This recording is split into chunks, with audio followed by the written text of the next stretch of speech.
Hey there, folks, and welcome back to the Paintcast, episode 8. We're now in the new year. It is now 2026. When we last did the podcast, it was 2025. I think we did it before Christmas. I think like a couple of days before Christmas. And we're back with Stu's Game Reviews and I to discuss the latest games, the latest bullshit going on in the world, and everything else, all while painting pictures. Joining me, of course, is Stu's Game Reviews. Welcome, sir, and welcome to the new year. Hey, how's it going? It's going. So I have a question for you. Uh-oh, here we I'm going go. to start with a question. There we go. So Riddle me this. Yes. Riddle me this, Batman. When you called, that doesn't look like a Joker, actually. When you called this New Year's same idiocy, were you talking about us or the world? I feel like a bit of both. Well, fair enough. A little bit of both. A little bit of column A, a little bit of column B. Fair enough. That works. I'm good with that. So how? Tiny lion? Huh? Look at the license plate of the car you're painting. Tiny lion. Yeah, it looks like that's what it is. Kind of weird. Yeah. I don't question it. I just paint it. Sounds good. Yeah. How was your Christmas?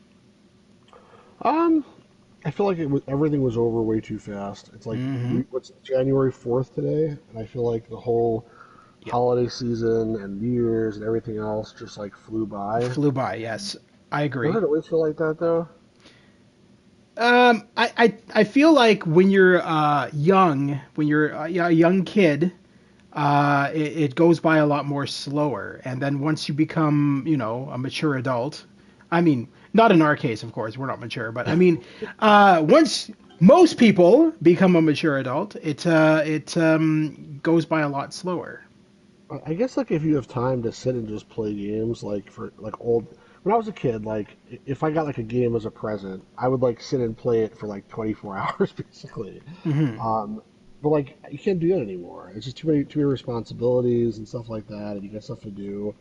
So it's a completely different experience, really. To your point, I think that's what you're trying to say as well. Yeah. Plus, if I was you, and I would never, I would never play an Atari game for 24 hours. I will say. Oh, yeah. No, I think I would go insane. I'm more thinking like like if I got, let's say, a computer game, like a Sierra Adventure game or something like that. Yeah. I don't want to like just pound through it until I figure out how to beat it, which is not easy. So that brings up an interesting question. Do you remember a time when you did that when you were younger, and what game was it that kept you captivated for 24 hours, or say like 48 or whatever? Was there a specific one game that I really remember doing that with was Space Quest 3? Okay. And I just like pounded it. Isn't that interesting? Because that game is not even that long. That game's a really short game. That's the thing. I mean, it's that short if you don't know what you're doing. Like I didn't have hints or anything. Okay. I was trying to figure out what to do. Like for example, there's the part where, first of all, I remember I played. I remember I played it like it was pretty late at night when I got to the part where you get to that planet Fleabutt, and then the Arnold droid comes after you, and then you see it like land on the planet, and then it presses its button on its belt, and it becomes like invisible. Yes. I think I almost shit my pants when that happened because it was late at night, and I'm like imagining this basically like Terminator, invisible Terminator coming at me, and I was like scared out of my mind. So I think I turned it off at that point. Maybe like it's continued the next day just because I was like, I'm not playing this at night.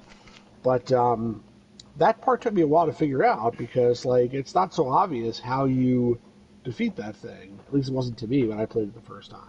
Well, a lot of that game was more intuitive, but that took me a while to figure out.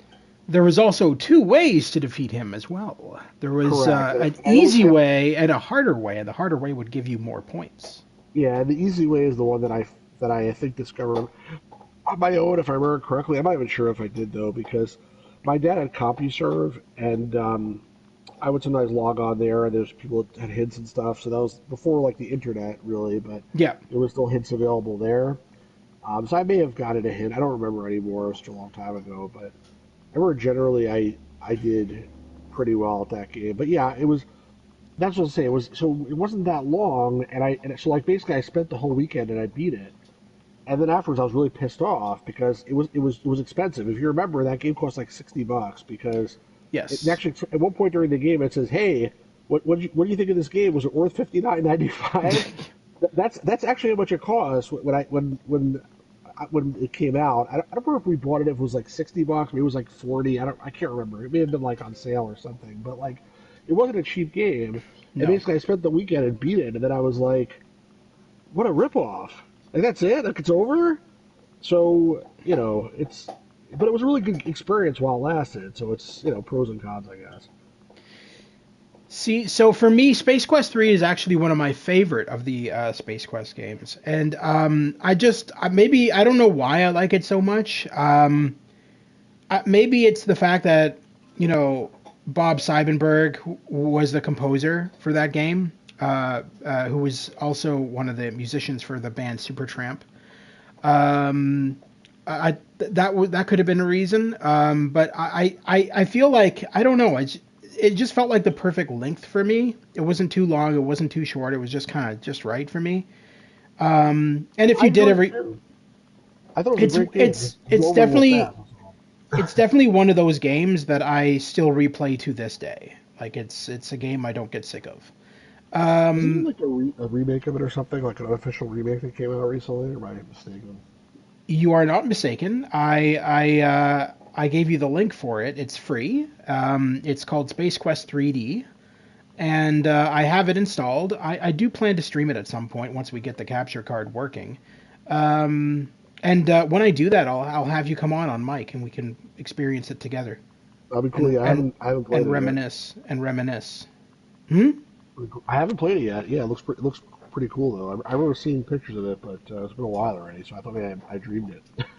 No. So the thing is that that game was in so much limbo. Like, I mean, when it first came out or when it was first announced, it just kind of like it was all the rage. It was like they were talking about like crazy and oh yeah, this is going to be coming out, blah blah blah, and then suddenly nothing. There was nothing. There was no more news about it.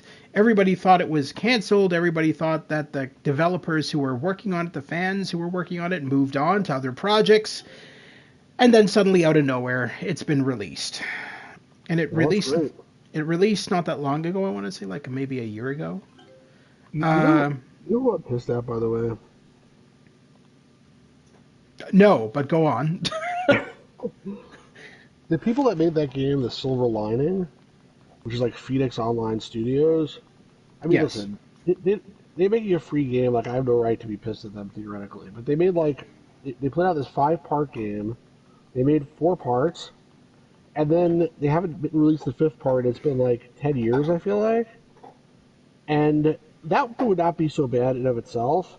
The part that pisses me off is that they're also like a publisher, quote unquote. And when I say quote unquote, is because they don't actually like release anything physical. They just like will sell other people's games for them that are also sold in other online stores, as far as I can tell. So I don't think they add a huge amount of value as a publisher. But every once in a while, I don't think I got one this year, but I usually get an email from them like around the holiday season saying, "Hey, 50% off all the games that we publish," and I feel like I want to respond and be like, "Go away!" Like, I mean, I know I'm being a jerk right now, but like, it's like adding insult to injury when you come and ask me to buy stuff from you, and like, I've been waiting for 10 years for you guys to put out the end of this game, and I know that Yeah. again, it's a free game, but like, finish what you start, guys. Or at least like come out and say, hey, we're not finishing it. We decided like F you, this is the reason, whatever. Like give us some closure here. Yeah, I'm Like surprised that it never. I never actually finished the Silver Lining, so I didn't even know that it ended on like a cliffhanger or whatever. But that's interesting that you bring that up because I didn't know about that. I almost wonder if maybe the reason they didn't bring out a further episode was because the last episode didn't do well, maybe in reviews or something. I don't think so. I think there was some kind of like issue with maybe the rights or something. But as far as I Hmm. know, they got the rights to finish it. They changed the name of it from King's Quest to Silver Oh, Lining. wait a minute. I'm wondering if maybe when the merger happened and Microsoft owned the rights to Sierra, that would have been. That's possible, but that was, I mean, it's been quiet for such a long time before that point. Like, Hmm. I'm gonna look and see like when the last episode was released. Let's see, the Silver Lining, episode 4, 2011. It's been 15 years. Maybe the devs just went on to other projects and just kind of abandoned it. I guess, but you should at least like say like, hey guys, we're sorry. We're probably never gonna finish this. Here's the source code. Maybe somebody else, or like that, whatever. But like, don't like just leave people hanging. Like Hmm. this guy, one day on his deathbed, will be like, tell the fans that it's not coming out. You're like, okay, like you're messing with me, man. Like it's not. Anyway, you get where I'm coming from. Yeah. Um, well, that happens quite a lot in the game industry when you think about it. And I don't mean the indie games like Silver Lining. I'm referring to like AAA developers. If a game doesn't do well, they generally will abandon the sequel. And that's been a thing for a long time in the video game industry. Because there was games that I really enjoyed that I had fun with, and then I was looking forward to the sequel, and then the devs are like, "Yeah, no, there is no sequel because the first game underperformed." Right, but the Like, difference here is this is not a sequel. It was an episodic game. So remember you were streaming like this Life is Strange game the other day, yeah, and yeah, you yeah, wrote yeah. something about like, well, they made it episodic because people like the episodic, and I said, well, not me.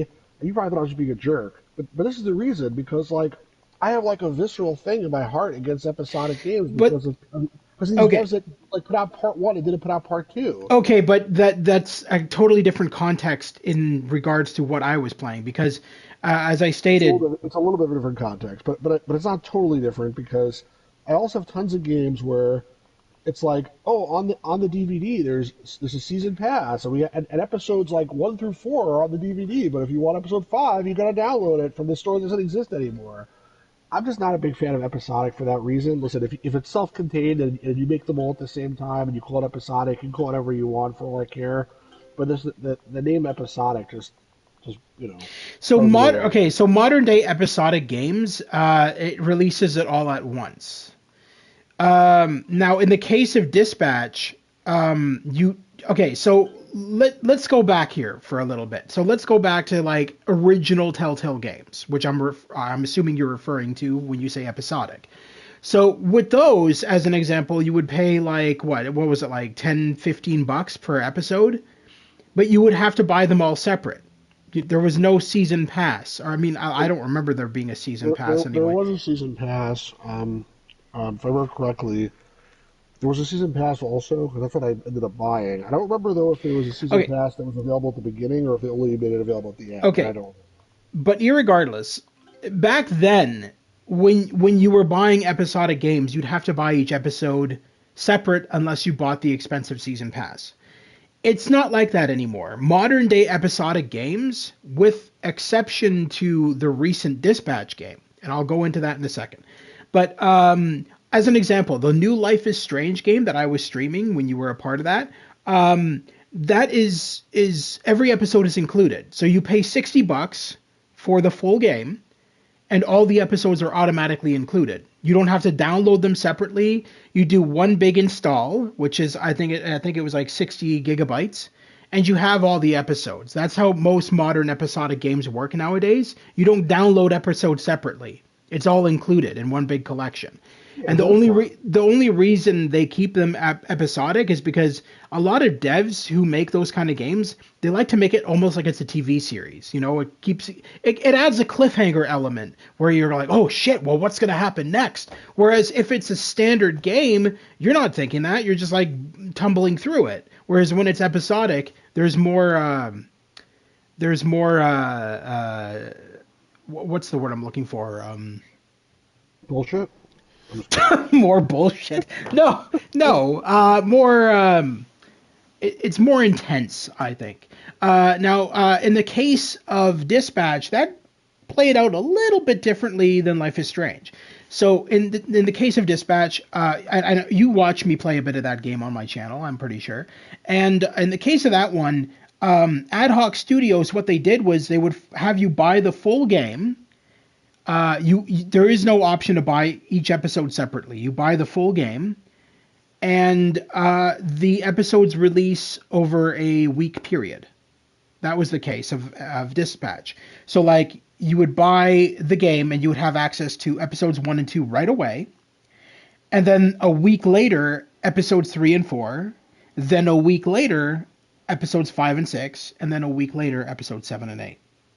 8 episodes total. And you didn't download them. What happened was a week later, when the new episodes arrived, it would automatically update your game on the internet and unlock the next 2 episodes. So what I think they did was with the coding was all the episodes were already there, but they were under a lock. And the lock activates, or in this case deactivates, on a specific date.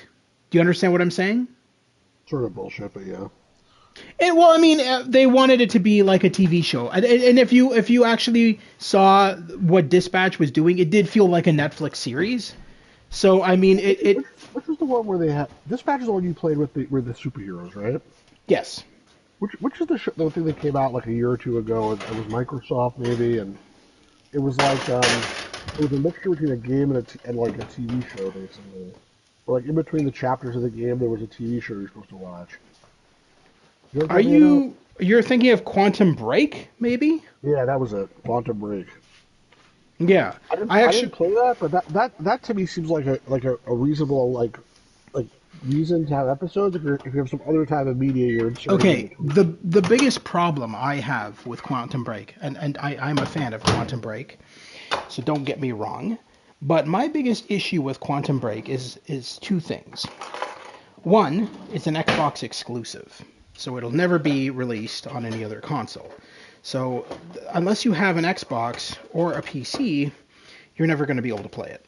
Second of all, the cutscenes you refer to were about 2 hours long. I own the game on Xbox. I have an Xbox Series X. I own the game on Xbox, on disc. I can tell you, because I have beaten the game, that those 2-hour cutscenes, not only were they stupidly high budget, we're talking like the equivalent of a Hollywood movie. Stupidly high budget. Not a surprise considering who made the game, Sam Lake, also known as the creator of Max Payne, Alan Wake, all those kind of games. But also the fact that the cutscenes were about 2 hours. They were the length of an actual movie. Now, how those cutscenes worked is throughout gameplay, there was certain elements that you could choose to affect the cutscenes. So there were certain intervals in the game where they gave you the option to, hit hit the left trigger to do this, hit the right trigger to do that. And what it would do was it would affect the cutscenes. And it was kind of cool. It was a neat little element. It made it feel like you were kind of in control of the cutscenes in a way. So it was really neat. I liked it. But the cutscenes were just too bloody long. I mean, so you're saying they were long? Were they good cutscenes? Were they boring, or just did it matter? Oh no, fucking action packed, dude! It was amazing. Okay. Oh no. I mean, regardless of how they did it, my point sort of was like, at least in that case, there was a good reason for it to be episodic, because that was their vision, is to do those cutscenes and whatever. Most of the time when it's episodic, I mean, if they want to do chapters, like, one chapter is affected by the previous or whatever, that's fine, but that doesn't have to be episodic. It can just be chapters. Usually there's not a reason for it to be episodic specifically, except to be annoying, is my point. You know what I mean? Yeah, so in the case of Dispatch, not Dispatch, sorry, excuse me. In the case of Quantum Break, it was done to be a TV series. I mean, Sam Lake said that in interviews that it was literally.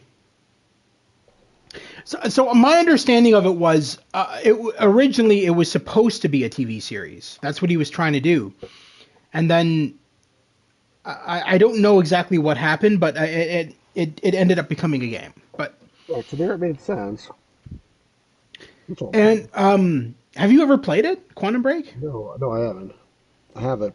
I have it for PC, but I have not played it. It's really good. The acting is phenomenal, but then again, a lot of the actors that they cast were Hollywood actors, so it's not surprising.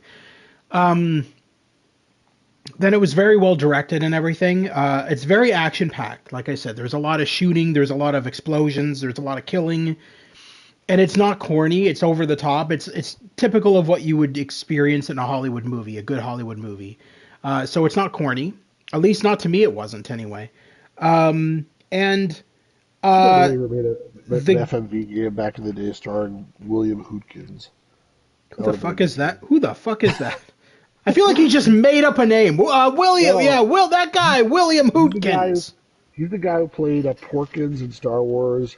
He played Lieutenant Eckhart in the Batman movie with Jack Nicholson, and he played one of the guys like who comes to Indy for help at the beginning of Raiders of the Lost Ark. He's like a big fat guy basically. That would have been like I think an epic FMV game. Just an underrated. I only said that because you're like, well, some of these people are Hmm. Hollywood actors, so like they must have been really good. Like there's I'm sure there's some shitty Hollywood actors also. That was my point. But not that he was bad. I think that actually would be a great game featuring William Hootkins. Unfortunately, he died 20 years ago, so that's not going to happen anytime soon. I love how you said that's not going to happen anytime soon. Well, maybe there's like a resurrection at some point. Yeah, yeah, Who maybe knows? we'll get Doc Brown to resurrect him. Yeah, Doc Brown. Yeah. So, William Hootkins, we've resurrected you so you can star in an FMV game. What? so Yeah. I'm sorry for completely destroying your train of thought there. No, you're good. What's up? No, nothing. So let's then we should recap some of the games you've been playing lately and some of the stuff you're looking forward to playing on your channel, like what's coming out there. Everything's getting delayed, man. I don't know. Like, Just they missed the Christmas window, so they're just delaying it for longer. Is that it? no. So the James Bond game was supposed to be out in Are you March. interested in that James Bond game? Yeah, I am. It looks sort of stupid to me.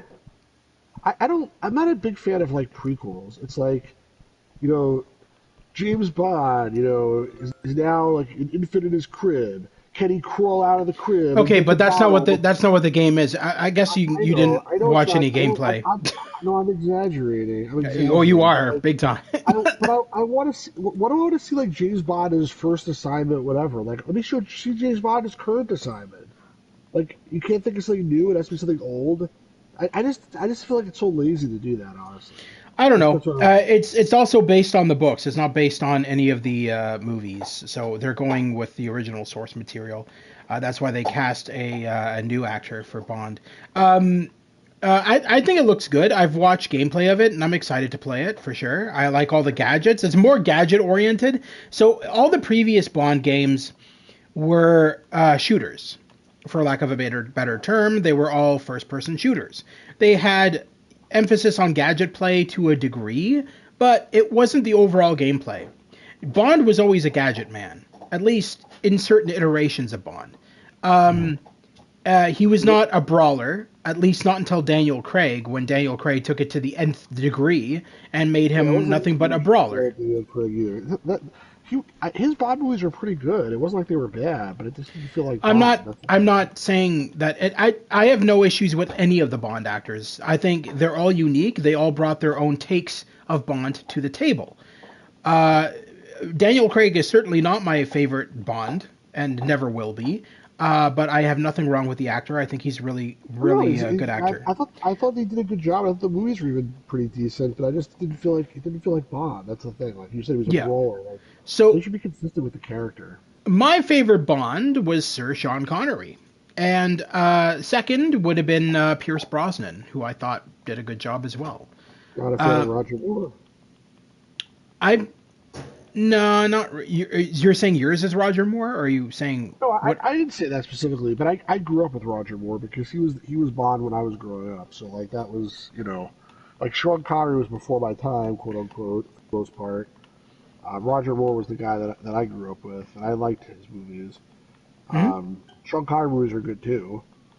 I'm partial to George Lazenby, who had one movie It, on it's his it Majesty it's on Her funny to Majesty's Secret Service.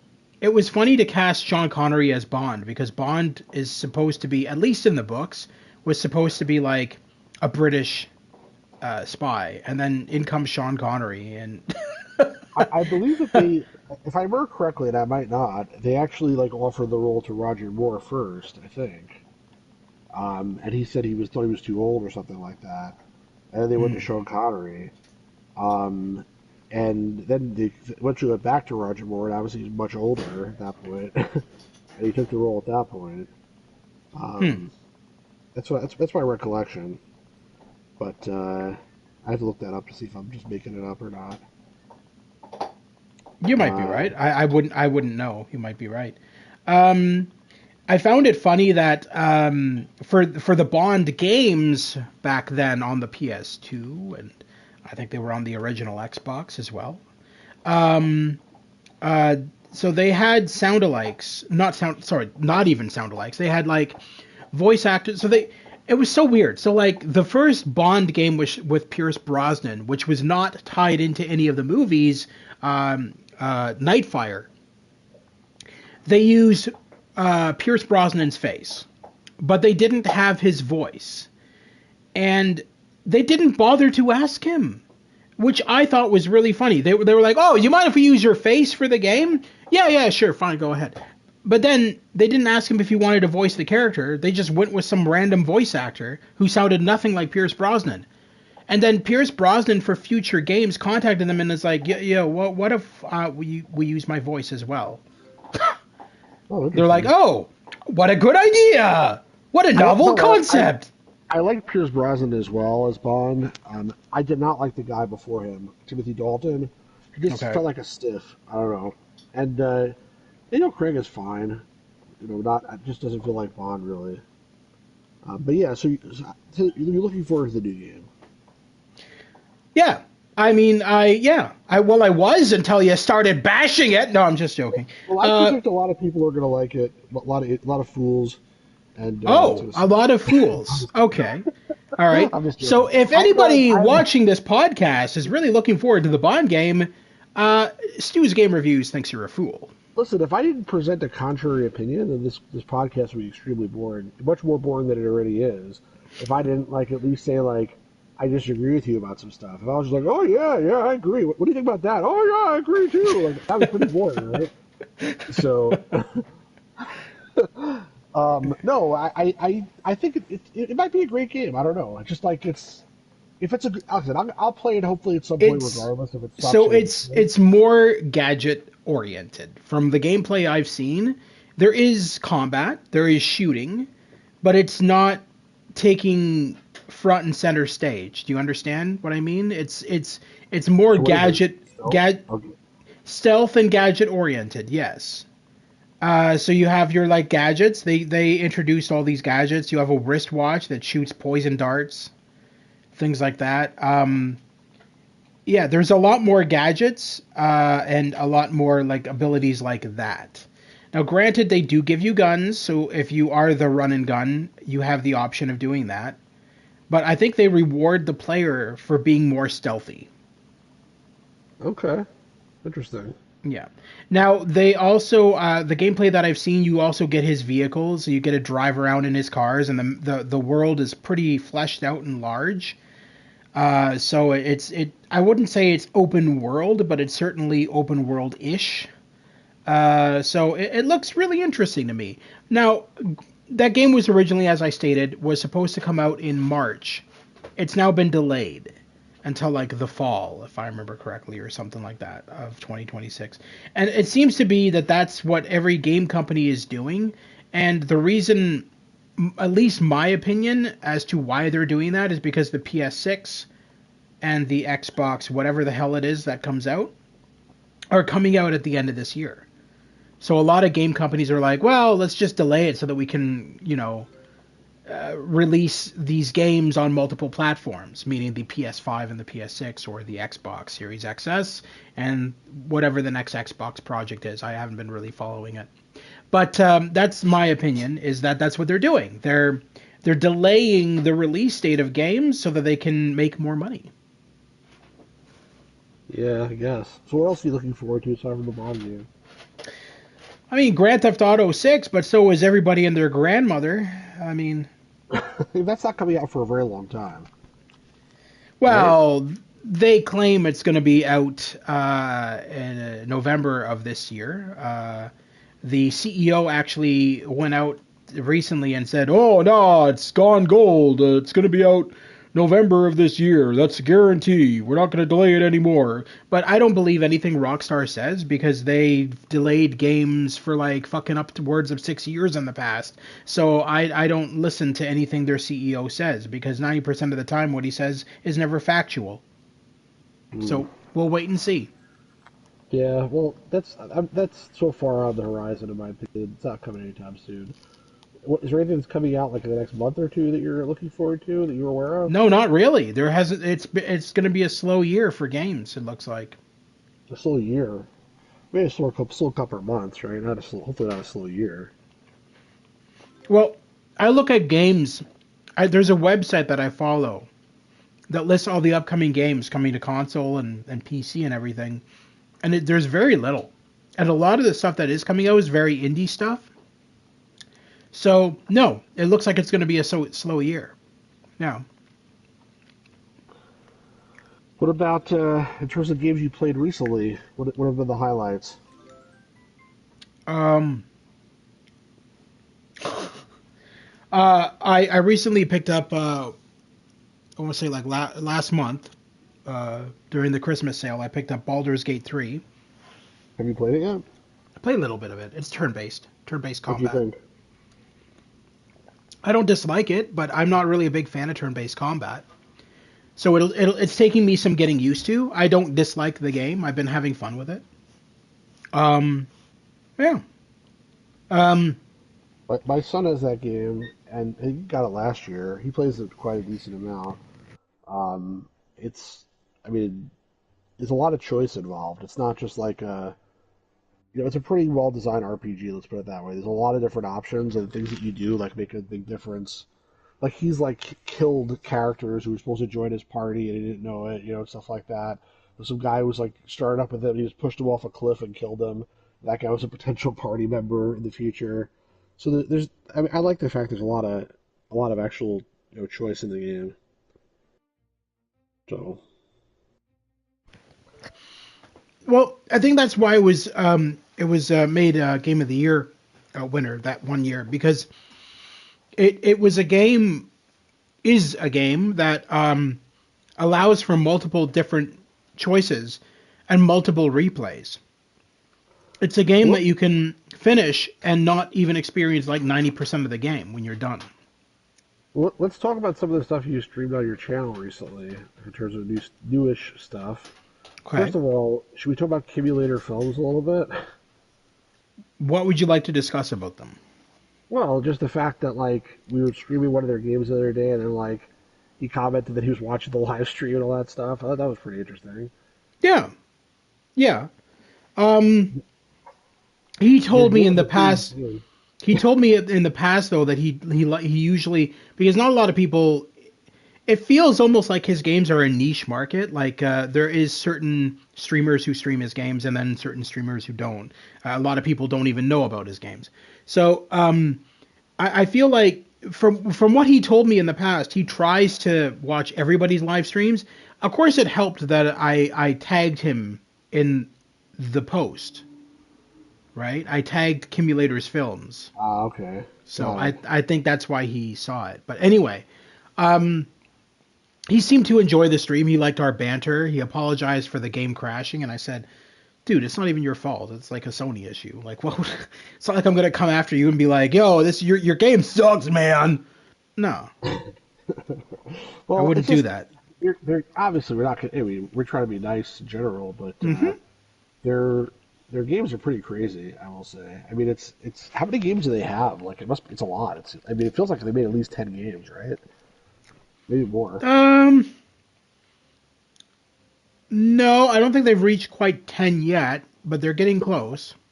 Seems like they have. There's just so much crap that they put out. I mean, Well, I wouldn't say crap, but no, actually, if you count as older games, I guess, yeah, I guess it's been over 10. I I mean, wouldn't, some of I see, I wouldn't call them crap myself. I think that a lot of them are no, really well done. I didn't mean that they're crap. I mean, they put out Yep. so much stuff. Is what I was trying to say. Yep. But yeah, I don't know. They made a lot of games. It feels like. And some of them have really strange names too. Hmm. So you also streamed Flight Simulator 2024. Yes. Now, what is 2025 going to come out for PlayStation? Any idea? No. Um, the plan was to see how well Flight Simulator 2024 did before they considered a release for the PS5 version of 2025. Somebody that we both know, at least to some extent, that guy Matt Williams, he was saying that he played the 2025 one and he couldn't believe like how amazing the graphics were.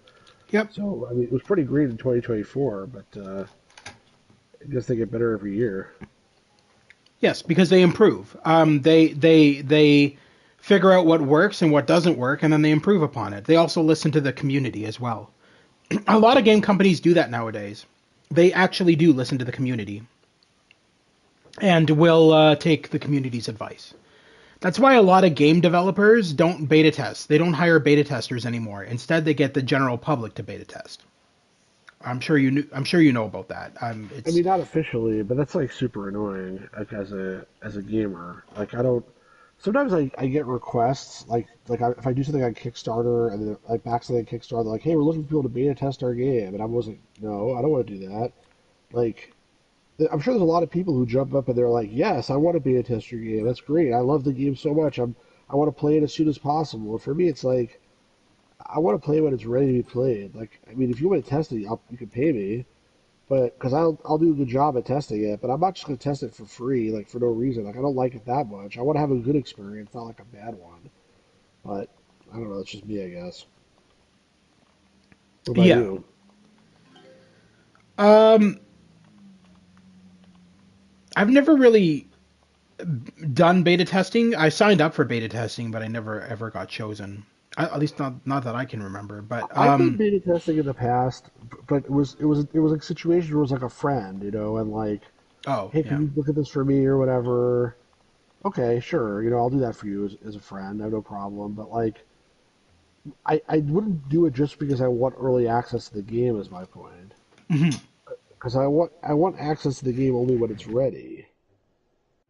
Like to your point, like companies use players to beta test their stuff. I don't think it's even the beta test. I think it's the alpha test or pre-alpha test. There's so much stuff that gets released that's like completely not ready to be released, and they're just like screw it, just like put it anyway, and like we'll patch it later. I think we talked about this before, but like Miyamoto had a quote that was like a a late game will eventually be released, but a bad game will be bad forever. But that's not true anymore. They're like, oh, a bad game today will be better tomorrow after we patch it. So let's do that. Um, but yeah, it's really annoying, honestly.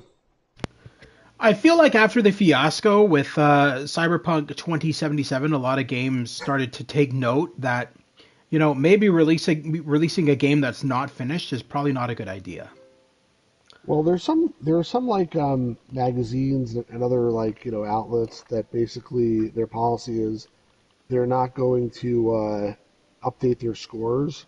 Like what if even if the company patches the game later, they're Yeah. not going to update their scores. Like because they don't Don't want to mention incentivize. Cyberpunk either, chase around.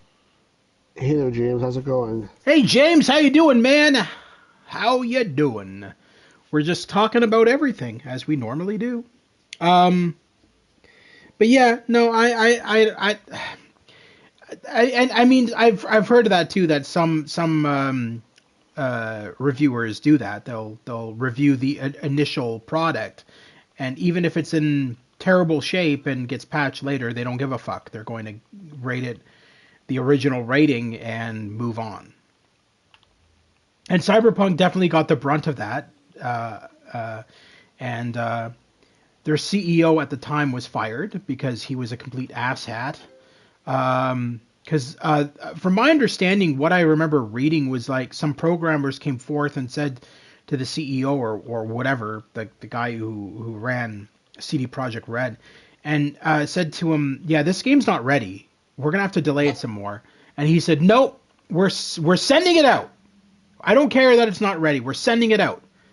And so that's why it came out in such a broken state.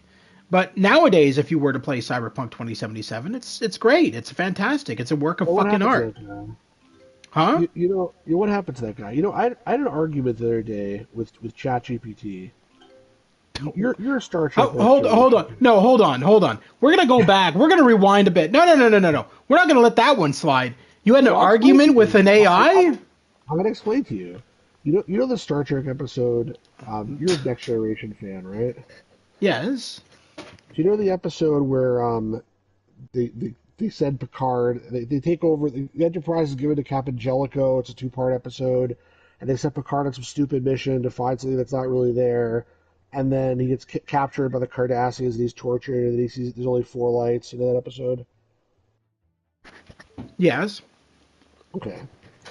So, I was basically like the admiral, that stupid Admiral Nechayev, the woman. She's the one that does all this. She takes Picard off the ship, sends him to some place. She doesn't make Riker the new captain. She makes other schmuck the new captain. Picard gets captured and tortured, and do a beating or whatever, and hung and naked and all this crap. And then at the end, like what happens to her? Nothing. She's like back in the next episode of Picard gives her like tea and crumpets or something like that. Like she should be fired. Her ass should be fired for being so stupid and making such bad decisions on behalf of like Starfleet. That's what I was arguing with ChatGPT about. ChatGPT was like, "No, she was a good admiral." I was like, "No, she wasn't. She was horrible." Anyway, you're right. I don't know why I waste my time arguing with ChatGPT, but I did. But the reason why I bring this up is because like this schmuck who released Cyberpunk, 2077, whatever the hell it's called, early. What was the consequence for him? Was it just like, oh, we got a nice bonus at the end of the year? What? He was fired. Was he? Yeah, he was let go from the company, and then somebody new took over.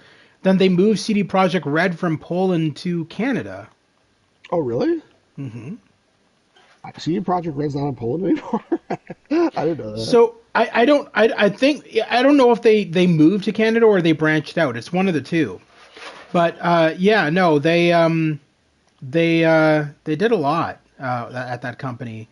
And the new CEO made a vow that, from now on, we're going to release a product when it's finished. We're not going to just half-ass it like we did in the past. But anyway, CD Projekt Red is a rare case, or at least Cyberpunk is a rare case where it went from zero to hero. Quite literally, I use that term because it did. It went from being one of the worst games ever made to one of the best games ever made after it was fully patched. And still to this day remains one of my favorite games. It's a work of art. It is an amazing game. And I do have plans to stream the DLC at some point because I have the DLC and I don't want to stream all of Cyberpunk again. I mean, I did that stream in the past when it first came out, and granted it was a buggy mess when I streamed it because it was when it first came out. But you just like it because Keanu Reeves is your friend and he's in it. He's my friend. Yeah, we get along great. I just had him over for tea and cookies. What the fuck are you talking about? What do you mean he's my friend? He Canadian? Just because he's Canadian doesn't mean he's my friend. What do you think? All of us Canadians are just like sitting in a room together going, "Hey, buddy." Yeah, I didn't think that. It's not true. No. No, it's not true. Anyway, no, that's not the reason why I like the game. So the reason why I like the game is, out of all open world games I've ever played, Cyberpunk. According to South Park, almost all Canadians are friends. Lol. Okay, well. Yeah, man, that's right. You got kids, are all friends, aren't you? That was pretty bad. That was pretty bad. I haven't seen this in a long time. I forgot the accent. Yeah. You will respect my authority. I'm trying to Anyway, do the Canadian anyway. accent. I did a bad job. Hey, buddy. Anyway, That's it. anyway, let's rewind back to what we're talking about, Hey, Stu. Luis, how's it going, man? So, hey, This Luis. podcast is boring without you, Luis. We miss you. Yeah, we need to find a way to get him on here at some point. Um, so going back to what I was talking about. So the reason why I like Cyberpunk is for me. Now, I mean, you're free to dispute this, anybody, of course, but the reason why it worked for me was it was such an immersive world. I'd never had played an open world game that sucked me in as much as Cyberpunk did. I felt like I was living in that world, and I don't usually say that about. I play a lot of open world games. I don't say that about most open world games. Like a lot of people say, "Oh, Grand Theft Auto 5 sucked me in." It never did for me. I think the only other one that did was probably Red Dead Redemption 2. But Cyberpunk 2077 really resonated with me, and I loved the world. I loved the characters. I loved. I mean, I'm a big fan of the Blade Runner movie, and 90% of that game was influenced by Blade Runner. CD Projekt Red said, because you have to understand that Cyberpunk, up until that point, was not a game. It was a tabletop board game, right? Like D&D. And so they didn't have much to go off of. They went off of like certainly the lore of the tabletop games, but they added so much new content to that game that wasn't in the tabletop games. And the reason why they did that was because they were able to flesh out the world a lot more. But they did say in interviews that they took a lot of reference from the movie Blade Runner, which was, very similar to the cyberpunk universe, flying cars and the like.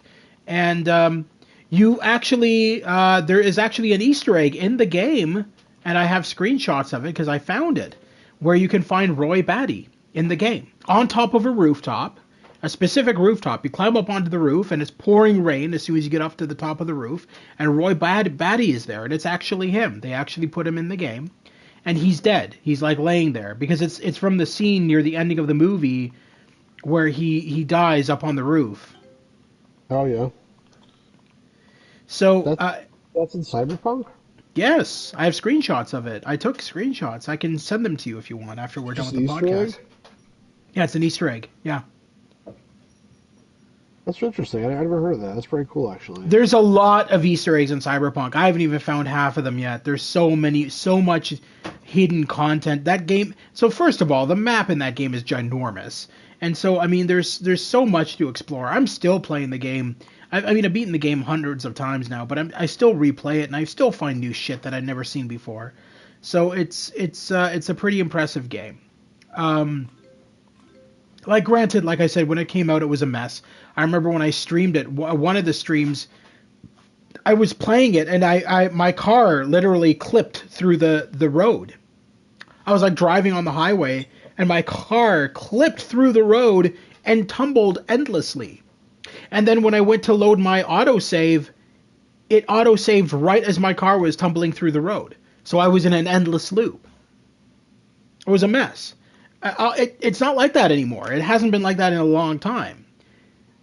Now, would I ever dream of streaming that game again now that it's fully fixed? Not on your life.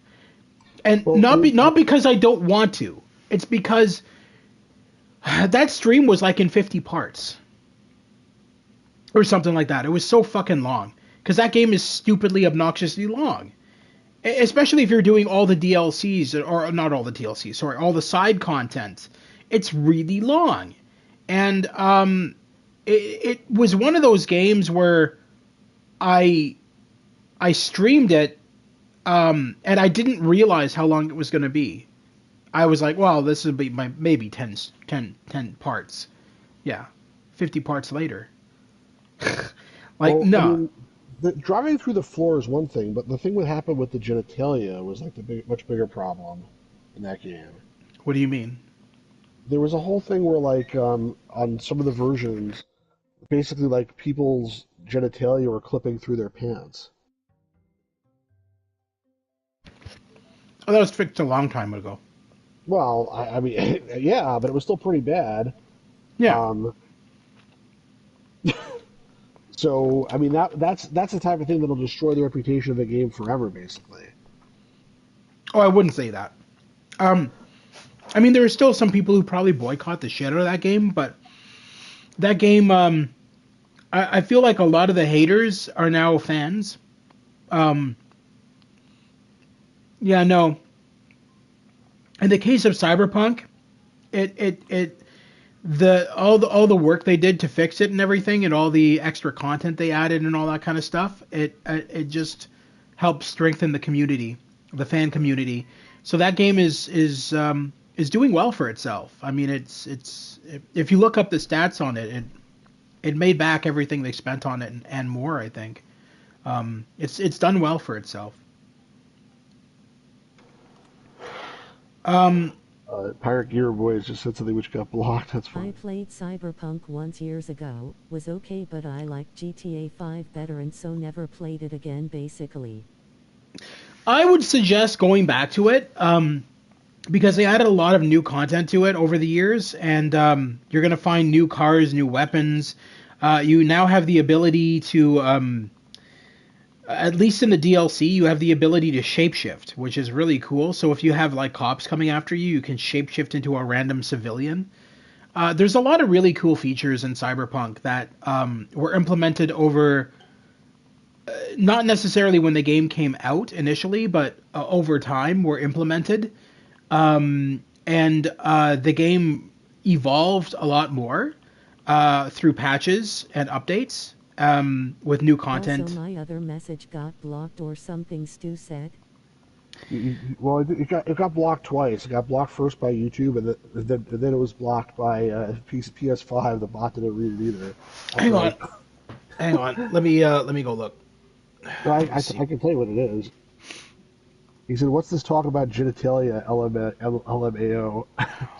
That was the thing when Cyberpunk 2077, whatever the hell the number is, came out. The first couple of days there was a major bug, and like basically people's genitalia were clipping through their clothing, and like basically people were walking around with their pants open essentially in the game, and it was not intentional. And they eventually patched it, but I think it was like that for a week or something like that. And it was in the news, a big deal. That's not confusing it with a different game. I don't think so. Oh, It what the was that hell, game, lol. right? Did you accept that? Because I'm not seeing it as being blocked. I'm No, looking at this. I Oh, accepted it on okay. All YouTube, right. All but right. then I'm saying the bot didn't read it either because it must have had a word the bot didn't like.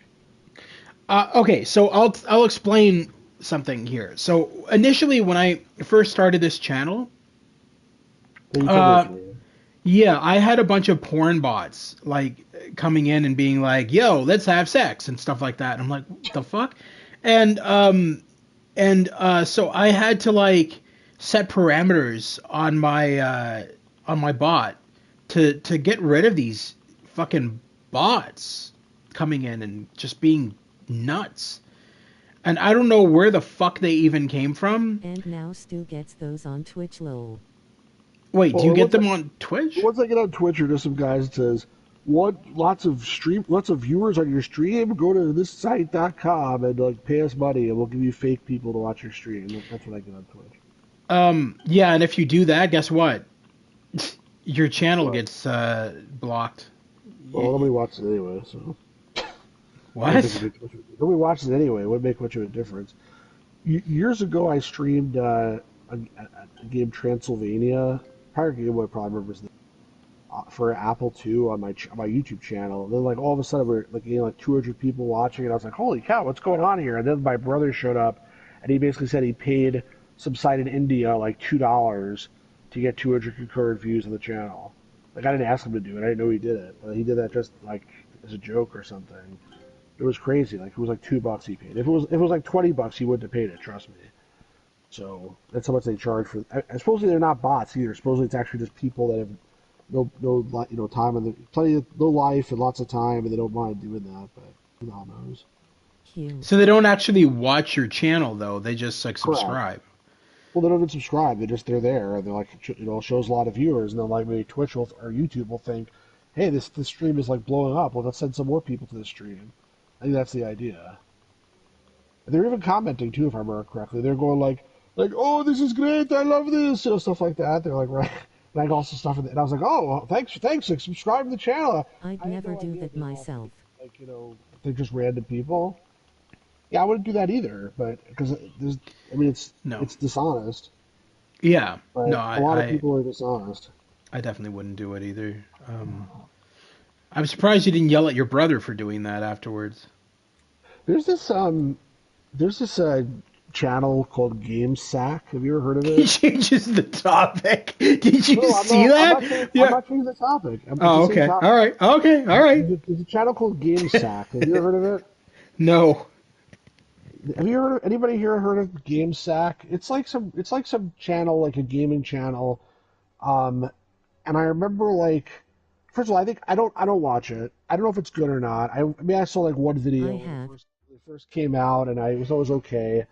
I think the name is very stupid because sack makes me think of like a sack of crap or like a ball sack. So like, I don't know why it's called Game Sack, but anyway, the reason I bring it up is because when they first like came out, at least I heard of them, they were like blasting ads on YouTube like there was no tomorrow.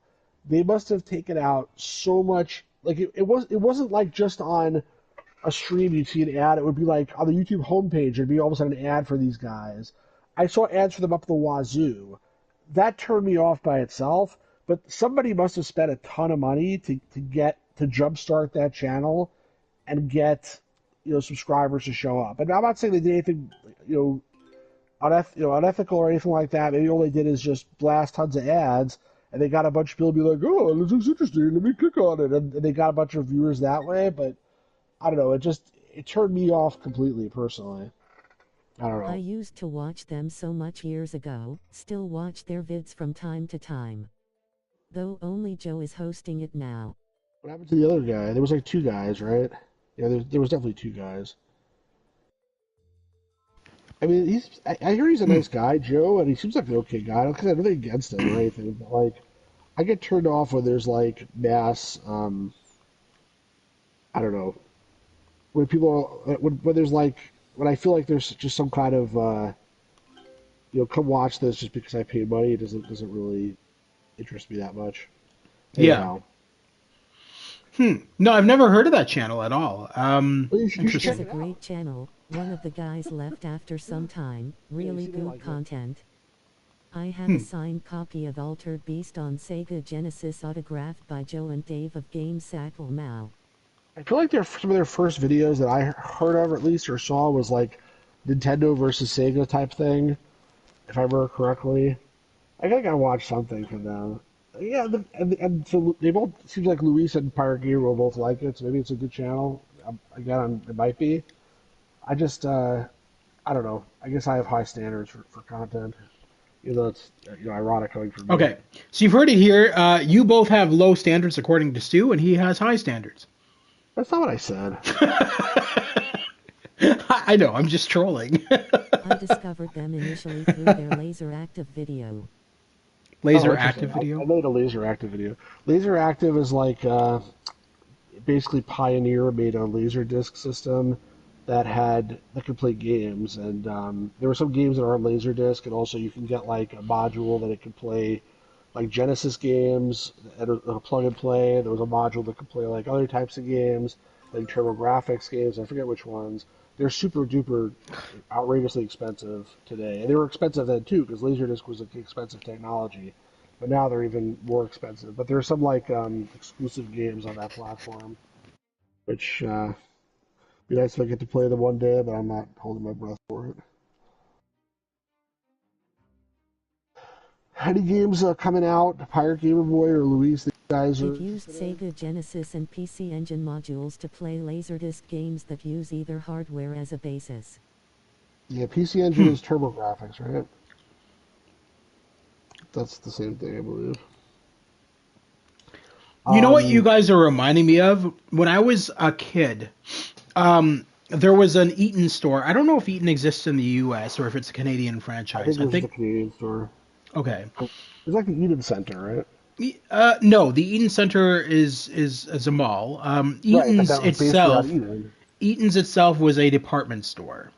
Now, Yeah, the but one Eden that Center was because Eden was there, and it was like the showpiece of the Eden Center, wasn't it? I think so, maybe? I'm not sure. I don't want to say yes, I don't want to say no. Um, so, Eaton's, there used to be an Eaton The store. only Canadian store I know of is Zeller's Lowell. Oh, Zellers? Zellers doesn't even exist anymore. That one, I'm pretty sure Zellers went out of business a while back. Um, Zeller's used to sell bootleg Atari 2600 games in the 80s. yeah. That's funny. So I got stories about Zellers too, but we'll stick with what I was originally talking about. So Eaton's, there was a department store where I used to live, ironically where I'm living now. So But Eden's out of business, but that yeah, the Eden Center was because of Eden's. But so Eden Center still exists, but there's no Edens anymore. That's so interesting. I didn't know that. Why are they still called the Eden Center? um, anyway, Oh, sorry. no, you're good. So yeah, they had an electronics department there, and my dad was friends with the head manager of electronics. And so while him and mom would shop, he dropped me off in the electronics department. And this dude, he was such a nice guy, man. This guy was like a second father figure. So he would like literally pull up chairs behind the counter and set up a TV with a 3DO.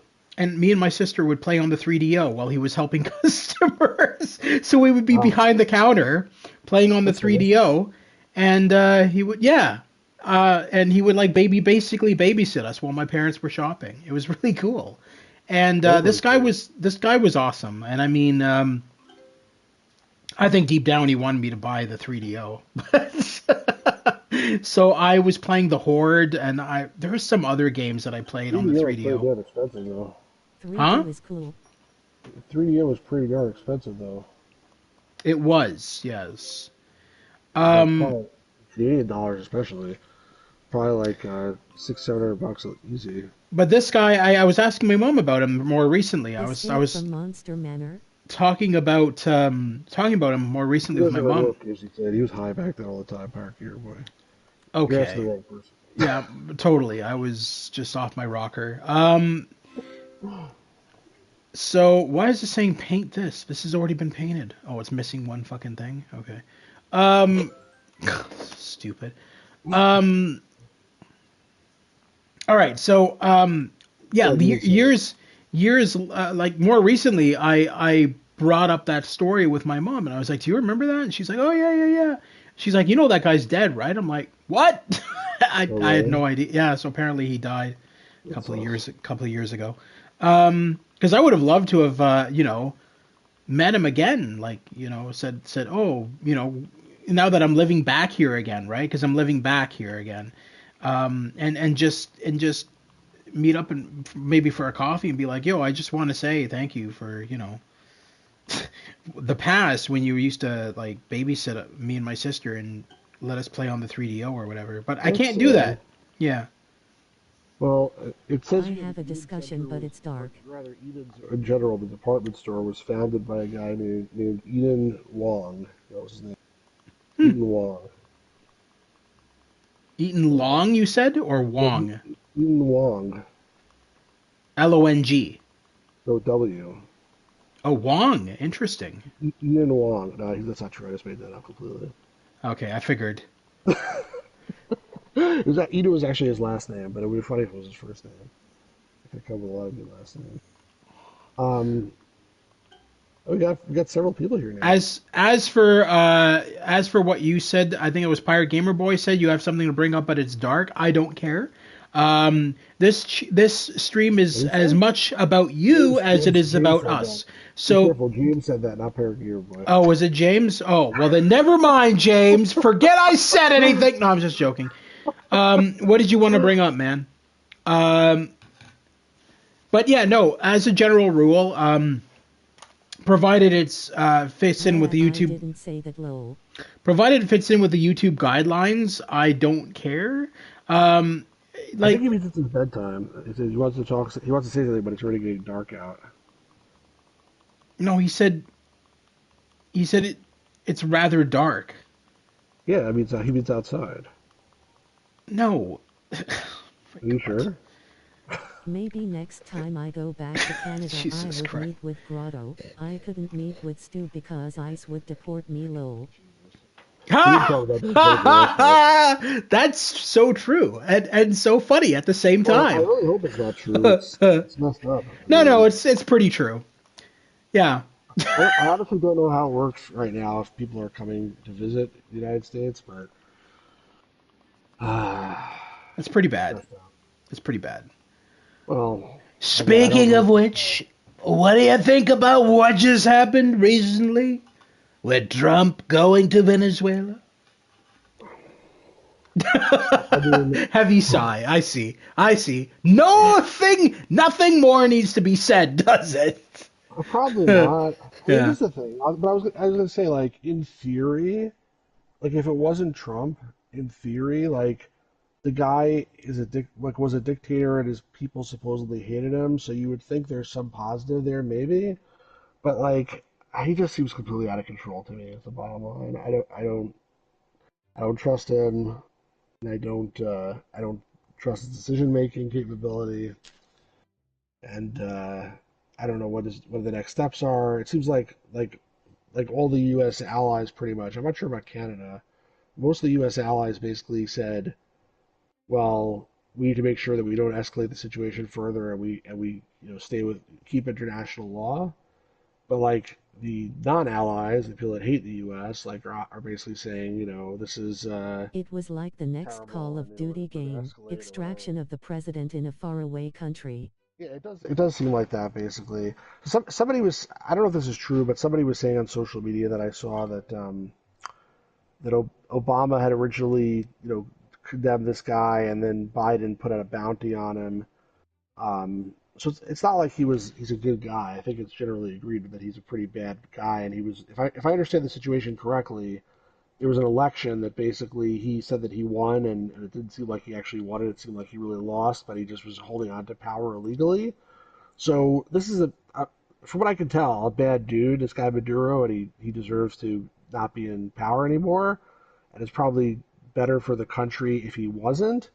But it doesn't mean it's better for the country for like the U.S. to be occupying it and taking the oil and other stuff like that. I have no idea what their end game is at this point.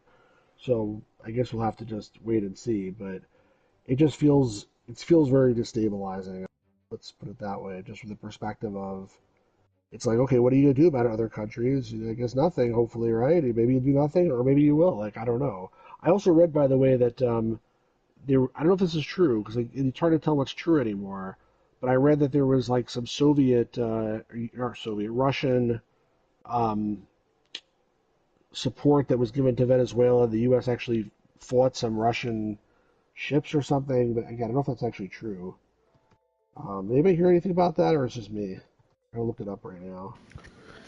The only things I heard was I read an article and I can't remember where the hell it was on, but somebody interviewed Trump about this recent thing, and he said that he's not done yet. His next target is going to be Cuba.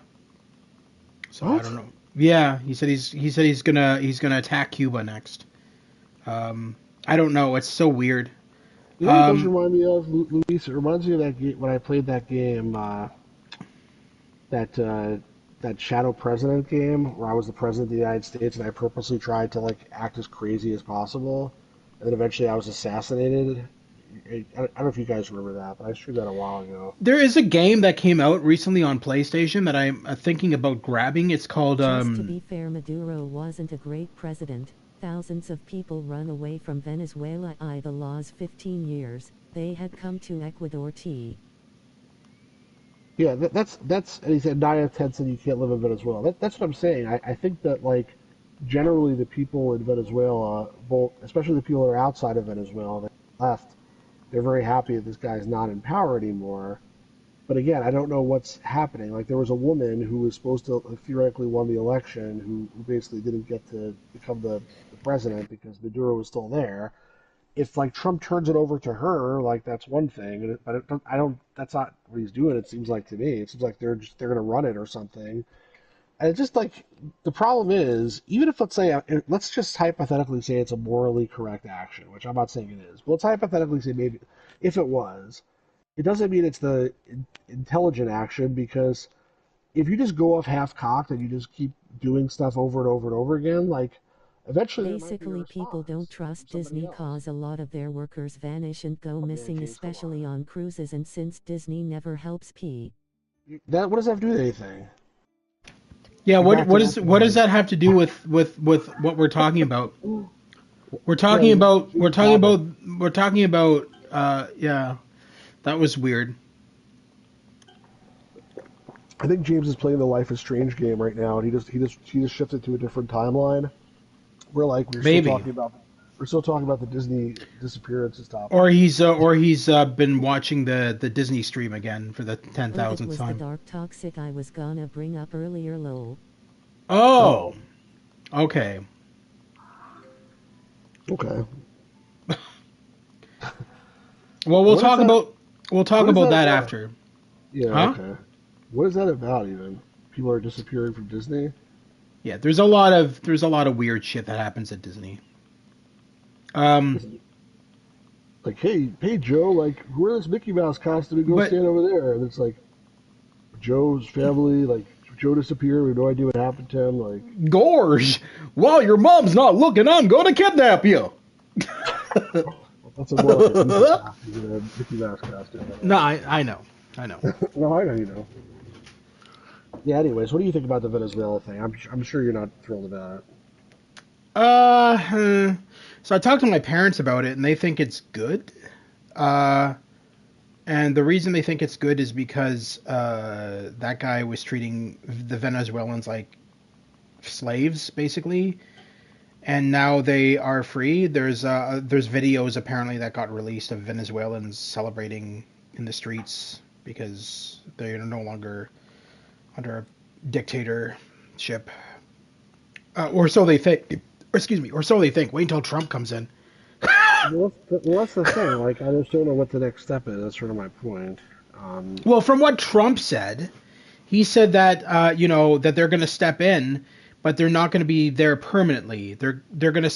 He said we're going to step in until such a time where we can hand over the country, the place, whatever, to a new leader.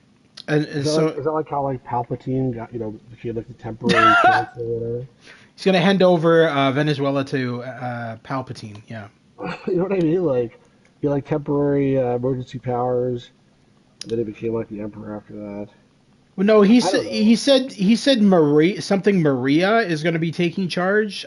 There was a name that he gave, That's the Maria lady. I something or think other. that's the Oh, lady who okay. Well, takes the I that's the only name he know about a gave. Yeah, female worker who went missing on Disney Cruise and hasn't he's been back seen on in Disney 14 again. years, and apparently Disney is Karina behind it. Machado.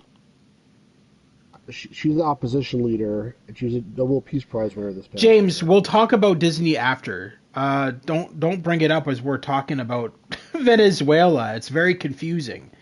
But we will definitely bring up Disney for you after we're done.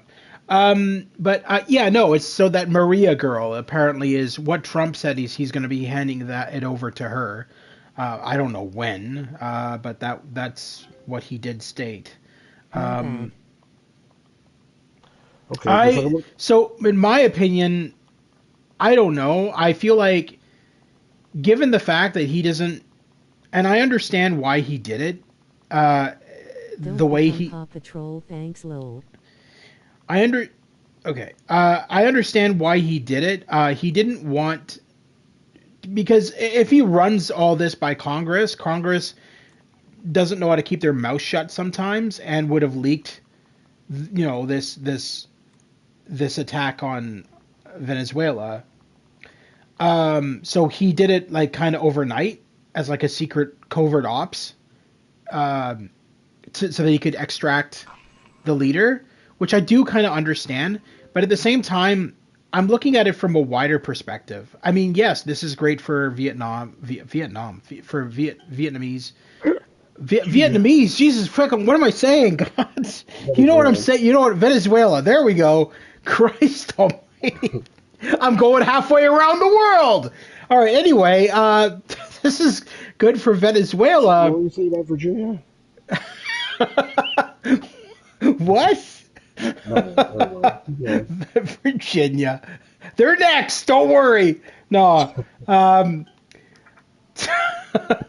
but anyway, I, d- I do. I don't know. So my thoughts on it is I respect it in the sense that it's good for the Venezuelans and they're finally Are at we peace. talking about the guy that got Oh Jesus arrested Christ! yesterday? Yeah, I What? wasn't really arrested, but yes, He didn't get he was like sort arrested. of He was like made a prisoner yeah, of war. yeah, he was snatched. Anyway, so while I agree with that, I think that's really good for the Venezuelan people, and I'm happy for them because now they have less worry in the world, hopefully. From a standpoint of Trump's stability, that's concerning. That he is just like, okay, let me tell you something. We're gonna go to war. Okay, we're gonna do it right now. And there's no negotiation, no nothing. It's Well, kind of like, there was some bam, we're negotiation, doing this. but that's exactly the problem. Is like I don't think he considers repercussions for things. I think he just does it. So it No, and probably that's was the why I'm right. wondering if one morning he'll roll over and wake up and be like, okay, we're gonna attack Canada. Why? Because I said so. No other reason. Like it's and that's my problem with him is the fact that he's so fucking unstable that what's to stop him from being like, okay, now that we've done this war with the what now that we've done this war, let's go attack Russia because they're pissing me off. It's like you know what I mean? It's kind of like I don't know, I like know. what's No, gonna happen next? I know exactly what you. That's what I was trying to say before. Like even if like we say that this was morally the right thing to do, I don't know what his plan is necessarily, and I don't know Yeah, if he has a plan. That's I mean like that's the other thing by the that's way. Like, let's say like let's say he was like Like the Idiocracy movie lol. like like the Idiocracy movie. What are you talking about? must be a movie that we haven't seen. Let's say like tomorrow Was like that he was said that he one rolls up. directed by Stu's Game Reviews? No, let's say he rolls out of bed in the morning tomorrow and he's like we're gonna attack Ottawa like take over Ottawa. Yeah. Um, like you would think, like I'd like to think in theory that like people would just be like, "What? No, we're not doing that." But in reality, like I don't think that would happen. Like it doesn't matter what, like the part of the messed up thing about the United States, in my opinion, right now, is like there's one group of people who's like represents like 45% of the population that no matter what the Republicans do, they will say it's amazing. No matter what the Democrats do, they'll say it's terrible. There's another group that represents another 45%. No matter what the Republicans do, they'll say it's terrible. Whatever the Democrats do, they'll say it's amazing. It doesn't matter what it is. There's like 10% of people who like think, and they're like, let's see if what this actual action is, if what we think about it.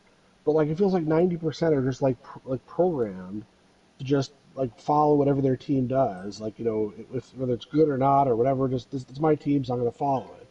So I feel like if Trump were to like one day be like, let's invade Canada, Yeah. there'd be like a whole bunch of people, and in his administration, and there's other people, in the government who would be like, well, I don't necessarily think it's a great idea, but if you think so, Mr. Trump, then let's go do it. So that's I don't know.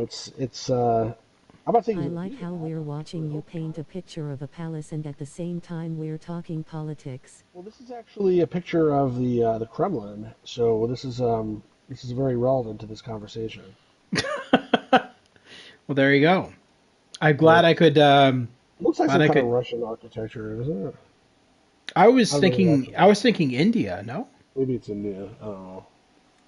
Or it's the Taj Mahal actually. I don't know what it is, but it's some kind of foreign thing, so it's definitely relevant to politics. Um, but yeah, I don't know. It's just it just feels like this sort of thing pushes us more into the unstable category than the stable category.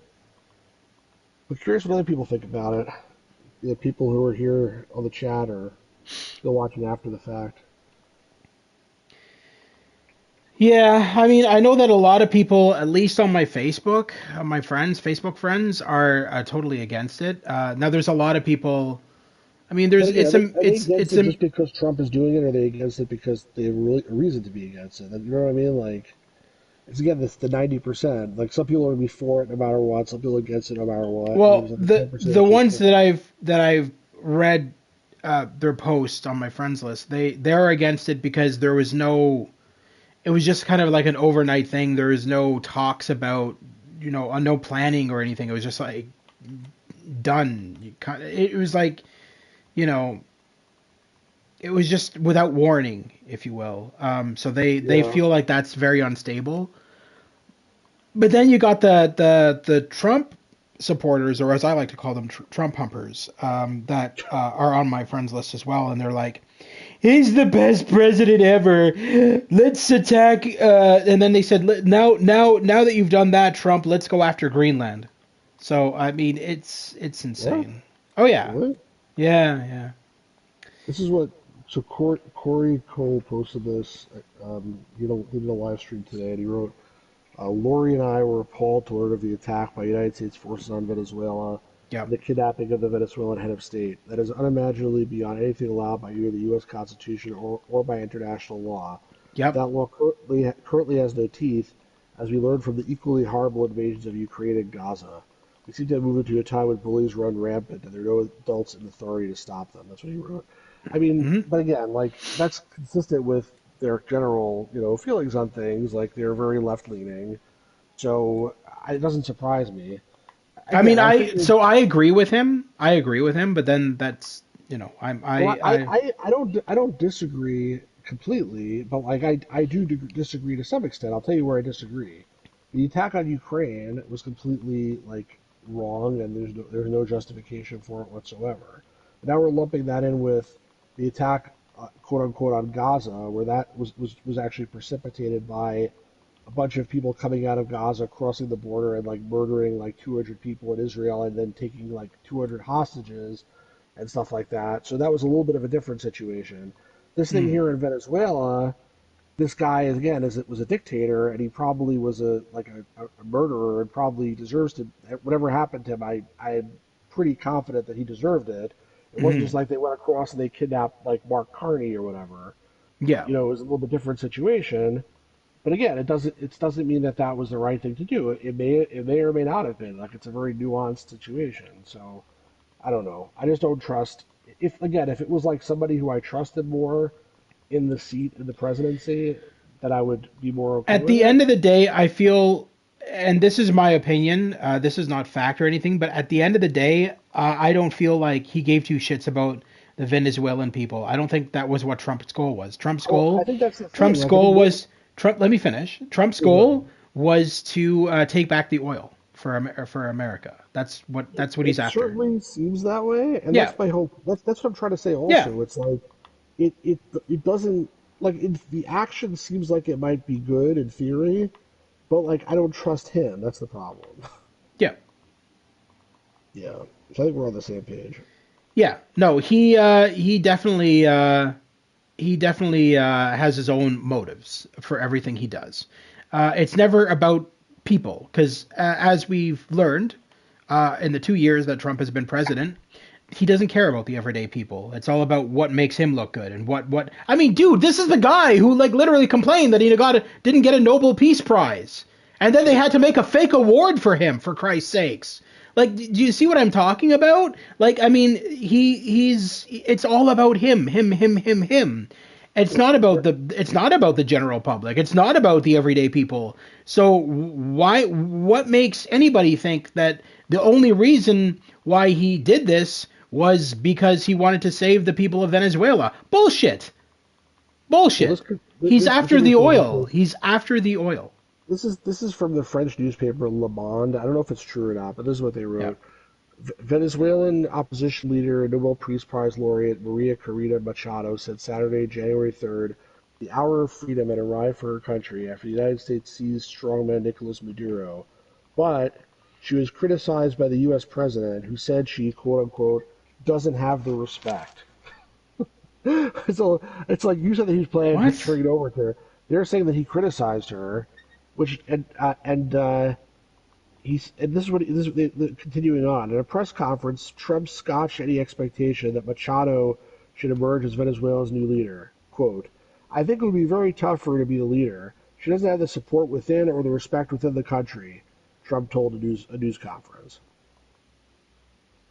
And instead he indicated he could instead work with Maduro's vice president, saying quote unquote, "She's essentially willing to do what we think is necessary to make Venezuela great again." So that's true. Like he's going to work with the vice president of the person who was the dictator, but this other woman who's a Nobel Peace Prize laureate, he's like, oh, she doesn't have the respect of the people. I wonder, maybe there's a little bit of a grudge there that she got the Peace Prize and he didn't.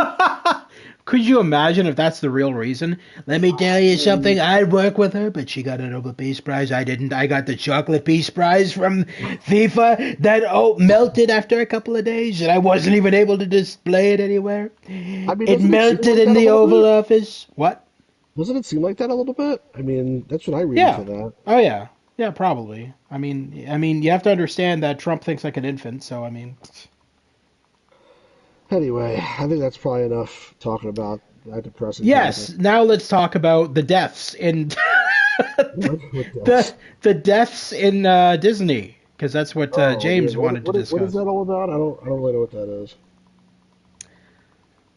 James, we'll let you bring up that topic since it was your topic that you brought up. So if you're still in the live chat, feel free to discuss it with us, and we will add our insight.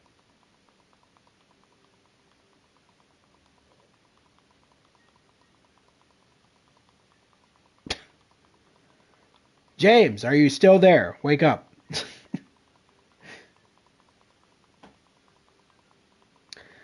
All right. In the meantime, Jesus. Um, Stu brought up something really interesting earlier that you guys never answered. He was asking you guys, what games are you guys looking forward to coming out this year? Were there any games that interested you, maybe, that you found out about online and that you're excited to play in the new year? So any games coming out? We Any need like a games? crickets sound effect, like when A after you ask cricket? those questions, it'd be like, Yeah, beep, beep, beep. yeah. Let me get a soundboard ready. We'll do Yeah, it for the next that's what we need a podcast. soundboard. Yeah. Exactly. But yeah, if there's any games that you guys are interested in coming out in 2026 or beyond, yeah, just tell us about it. I think the other one that I'm really interested in, I guess, is Wolverine, the upcoming Wolverine game. It looks Is pretty cool. Wolverine? Yeah, there's a Wolverine game coming out that's being made by Insomniac Games, the guys who made the Spider-Man games, and it's going to be open world like Spider-Man, except you're playing as Wolverine. Oh wow. And I know What's that going to be like the setting? Do you know? well, I know that part of the game takes place in Calgary, Alberta, because Wolverine, as you guys know, is Canadian. The character is Canadian. Um, Um, what? yeah. What was that? What was that? You got disappointed there, like, oh, No, shit. I was gonna like try to make a joke, but I couldn't come up with a good one. Oh. No, I know he's Canadian. But is it like going to be his early career as Wolverine? Is that the idea? No, I don't think He's so. Weapon X. No, I don't think so. I think it's because he has the costume in it. So I don't know. You know what? I can't even say because so little information come out for the game. I just know that it's coming out this year. It has a release date, and yeah, that's all I really know. I've seen some of the graphics, the screenshots and everything. It looks beautiful. Uh, then Interesting. again, then again, I would expect nothing less. It's being made by Insomniac Games, and I mean, when you think about it, all the games that they've ever made have been fantastic works of art. Whether it be Spider-Man, whether it be the Ratchet and Clank games, they've always kind of released very good content. The new Wolverine video game is a single-player game Yeah. from Insomniac Games coming exclusively to PS5 in fall 2026, featuring brutal combat, deep story, iconic locations such as Japan and the Canadian wilderness, and characters like Mystique and Omega Red. I don't know who Omega Red is. And yeah, he's very tied to Japan in the comics. It's this was one of the movies that they made was like set in Japan. I don't know if Wolverine Origins or which one it was, but I Wolverine. never saw any of the Wolverine movies, so I'll be honest with you. I'm They're not more of a bad. fan of the Marvel games than I am the Marvel movies. So the last Marvel movie I ever saw would have probably been Deadpool 1. Okay. Well, Yeah. the Wolverine movies were like not part of the MCU. They were part of like the X-Men universe made by Sony. Um, so a little bit, like the Spider-Man universes that they made as well. Um, they're stuff So with they familiar they stuff, did but they're pretty good. say that I did hear that they said that um the game is going to be the Wolverine game is going to be taking place around the same time as Spider-Man 2. Um so it's set in like that universe. I don't know what that means. If that means that we're gonna see Spider-Man make a cameo in the game or what, I don't know what they mean when they say that. So I guess we'll just have to find out. Hmm. Interesting. Well, it sounds like it's gonna be pretty good. I hope so. Anything else From that's from the gameplay I've seen and the screenshots I've seen, I mean, you can look up screenshots on the PlayStation Store. There's a ton of them, but from everything I've seen of the game, it looks stunning. It looks beautiful. I think this is one of their first games that they're using Unreal Engine 5 for. So it's I mean, I always felt that Unreal Engine 5 does photorealistic visuals whenever it's implemented properly inside of a video game. There's a lot of games I have that use Unreal Engine 5 and they look like photos. They look photorealistic. yeah. Um, so I am looking forward to it. Um, And then with Grand Theft Auto, a lot of the stuff that they're bringing into that game as well, I'm really interested in. Like, as you know, the game is taking place in Florida, Vice City. So they're going to be adding in hurricanes and stuff like that. And I've already seen I think I've shared with you in the past a screenshot from GTA 6 of hurricane weather in the game, and dude, it looks stunning.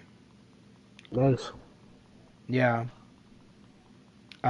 They also are adding in, and a lot of fans are. This just shows how toxic the fan community for GTA is. They said that they're gonna be adding because Florida is very LGBTQ friendly. They're going to be adding like gay pride parades into the game. And a lot of the gay Grand Theft Auto fans are like, "Oh, good! Now I have something to shoot at." What? Yeah, yeah, What? yeah, What the yeah. fuck That's is wrong with people? Well, people, a lot of people play Grand Theft Auto to commit mass murder that they can't do in real life. Are Uh, you serious? yes, that's what the appeal of Grand Theft Auto is to commit mass murder on a massive scale because they don't want to do it in real life because they'll get caught and arrested. That's not the appeal to me. No, it's not the appeal to me either. I played for the story. I don't play it for blowing up cops. I'm not interested in Gee, that. But that's that really is messed up. it is. Of course it is. People loves to hate. That is very Really? true. People love to hate, and people love to.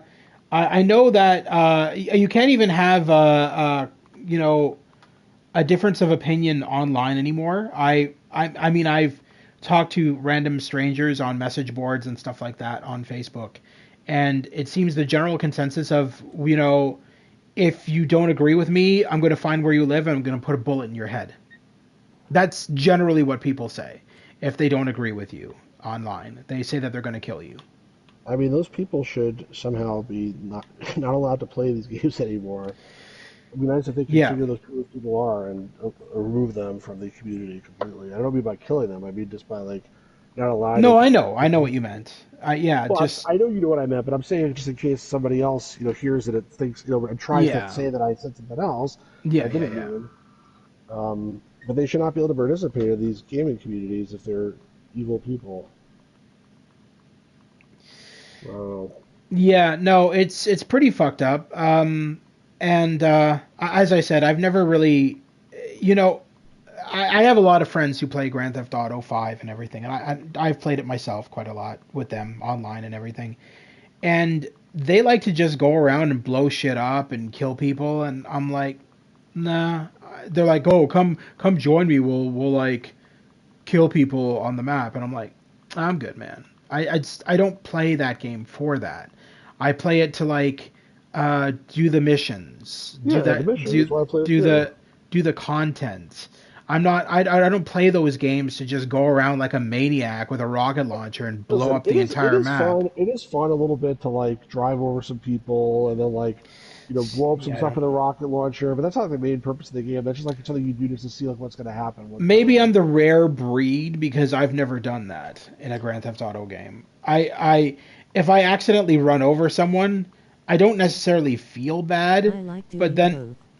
I have to like go and hide from the cops and everything because Yeah, that's annoying. That's annoying. But it's if you don't like doing that, you shouldn't play Grand Theft Auto. We should make you a new game called Law Abiding Citizen 3 or something. Law Abiding Citizen 6. You actually play like Crazy Taxi. That's basically what that is. No, but I mean, like, I agree with you in the sense of like, I enjoy doing it just like to see like how far the game will let you go. hmm But that's not that's not the point of the game. I think it's not just to be crazy. It's that there's missions and stuff. But I guess everybody can play the game whichever way they want, as long as they don't, you know, lose the context. I mean, anyway, there's too many crazy people in the world, unfortunately. That's the yeah. problem. I remember a few years back, there was East Indian. This was in Toronto. I think it was Toronto. There was an East Indian family walking down the street, and a guy in a van saw them walking down the street. It was like a grandmother, mother, father, kids, and he like literally he deliberately swerved onto the sidewalk and ran them all down and killed them instantly. And when he was arrested, obviously he was caught and arrested.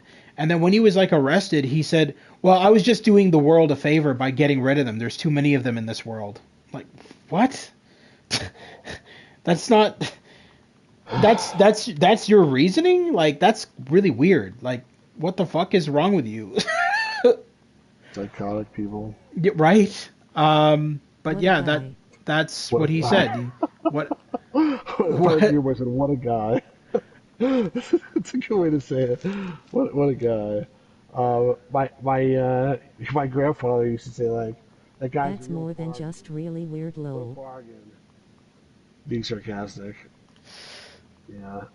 Really just really weird. This is a nice picture that you're building of whatever this It's is. beautiful, actually. You know what would be also beautiful is if it wasn't so fucking hard. It's orange is a weird color for this. I wonder if it's really art like this. These colors in weird in the real life. Whatever that building is, it looks I not don't real, but it looks cool. I don't know. I do know that I mean there's in one of the Uncharted games you go to one of these and it is pretty colorful and has all these kind of colors. So I think these are probably the actual colors, I would think. Ooh, Um, This just makes me want to play some Tetris. that's funny. oh, Tetris. No, not Tetris. Yeah, Tetris. yeah, yeah. Tetris. Tetris. Tetris. That's a different game. Uh, Tetris. That's a good idea, you guys actually. ever see the blind pianist? Ah, dude, that guy's amazing. So it was a guy who started out. Samson Holabai Blind Tetris penis? loves Is that this like the one kind on of Monster? imagery. What? What'd you say, Stu? The blind pianist is that like the one-eyed monster? I knew you were gonna say something like that, you son of a bitch. All right, so blind pianist, not blind penis, is a he started out on newgrounds.com, made a couple of videos on there. He would blindfold himself, and he was a Asian guy. He would blindfold himself and play different music from the different video games, like Mario Brothers, etc. And he ended up touring with Video Games Live, and I think he still tours with them. His name is Martin Young, Okay. and really amazing composer, How old is he? musician. And nowadays, I want to say he's maybe in his 30s. Oh, that's it. Oh yeah, he's young. Yeah, he was Um, young. yeah, and so I have Video Games Live. I have one of their CDs or DVDs. Sorry, not CDs. Nice. And it's like the entire concert on DVD, and Martin Young is in there. And Glad people consider 30s to be young these days. I should probably also mention that he is also a YouTuber. So you can probably find him on YouTube as well. I think his spelled Yeung. Anyway, uh, he is amazing, honestly, and watching him in that DVD, like he like literally Back they in the double. 60s and such, people basically thought of 30s as middle-aged, it seems. Okay, it's so Not in the 60s. Like back, maybe like in the 1860s. back in my day. No, okay. Anyway, so yeah, no, like he they double blindfolded him on the DVD of Video Games Live, and they had him like play songs from Tetris and the Game Boy version of Tetris, and he also did Zelda and Mario. I think he did a Really? little bit of Sonic. Oh, Yeah, blindfolded? while blindfolded. And dude, it's not just that he does it blindfolded, but he's like doing like that on the piano, but then he would speed it up. He would go da da da da da da da da da da da da, and then he would go da da da da da da da. It was crazy. I'm like, dude, this guy is a machine. I'm sorry, I don't care what anybody says. Double blindfold and he's playing like that. Oh, that's This awesome. this guy is not human. I love him. He's great. He's a genius. I have a backstage pass somewhere to Video Games Live, signed by Tommy Tallarico. Oh yeah, you told me this. You Yeah. it was tell these guys the backstory of this because they probably don't know. I probably told it at some point on one of my streams, but basically, I was on the I don't know I was on the mailing list for Video Games Live when they first started doing it. I thought it was really cool, and I also had met Tommy twice before that. Hmm. Once at a party that I was invited to, and then the second time he was at a convention in Philadelphia that I went to, and very nice guy. Hmm. My experience with him, super nice guy. Every time I Oh yeah. encountered him, and so Video Games Live, they sent an email out to the mailing list saying we're having a show in New York, whatever it is in a few months. But this is way before Did you ask when the Amico is coming out, lol? and he doesn't own it anymore anyway. But they sent out an email to the mailing list saying like we're opening up ticket sales for our fans who signed up for the mailing list. You guys are the first people that get tickets. So it's opening up on this date and go on. And back then I used to buy a lot of concert tickets. Like, you get on a certain date, you run, go on Ticketmaster or whatever. So I ran on at this when they opened up the tickets, and the only thing that I was able to get was the last row of the theater. But which normally I don't like going to the last row, but I really wanted to go. And I was like, okay, like this is what's available. I guess everything else sold out already, so I'll buy the last row. And then like a couple weeks later, they opened up the general admission ticket sales, and it was like basically what I found out was like the last two rows were what they reserved for the people on the mailing list. And like everything else in front of that was like in the general admission. So like there were like front row tickets available, and it wasn't like today where like you want to buy a front row seat and it costs like $1 million or whatever. It was a normal price. So I wrote a note to them and basically said like, this is a little bit annoying because I signed up for your mailing list and I Oh bought damn, what the tickets, and now hell? like um, and now like this is what happened, and I'm a little bit ticked off, honestly. So then I feel like Tommy himself responded to me, if I remember correctly, and he said, "Listen, I'm really sorry that happened to you. How about this? We'll just give you like front row seats for free or something like that. You already bought the tickets, and we'll make it front row, and plus I'll give you backstage passes, and you can come like hang out with us." And I was like, yes. Holy Yeah. cow, and then yeah, like literally like I was backstage, like there were, like when they eat the food backstage and stuff, and just hanging out and talking to people about music and games or whatever. And I feel like I watched the concert mostly from backstage too, if I remember correctly. But it was awesome. It was really a lot of fun. And I got a T-shirt they signed, which I still have. I never think I ever wore it even. So And I got a backstage pass which they signed too. did you actually talk to Tommy when you were backstage? Yeah. That's Awesome awesome. stuff. So did you tell him that you were like a live streamer and all that kind of shit? And I wasn't a live streamer. This was oh, like you years weren't. ago. Oh, okay. Yeah, this was like before, I don't know when it was. A long time ago. Actually, I'm looking. Hold on. I found the email still. I like It's how from I left when 2009. you started to go into my topic lol.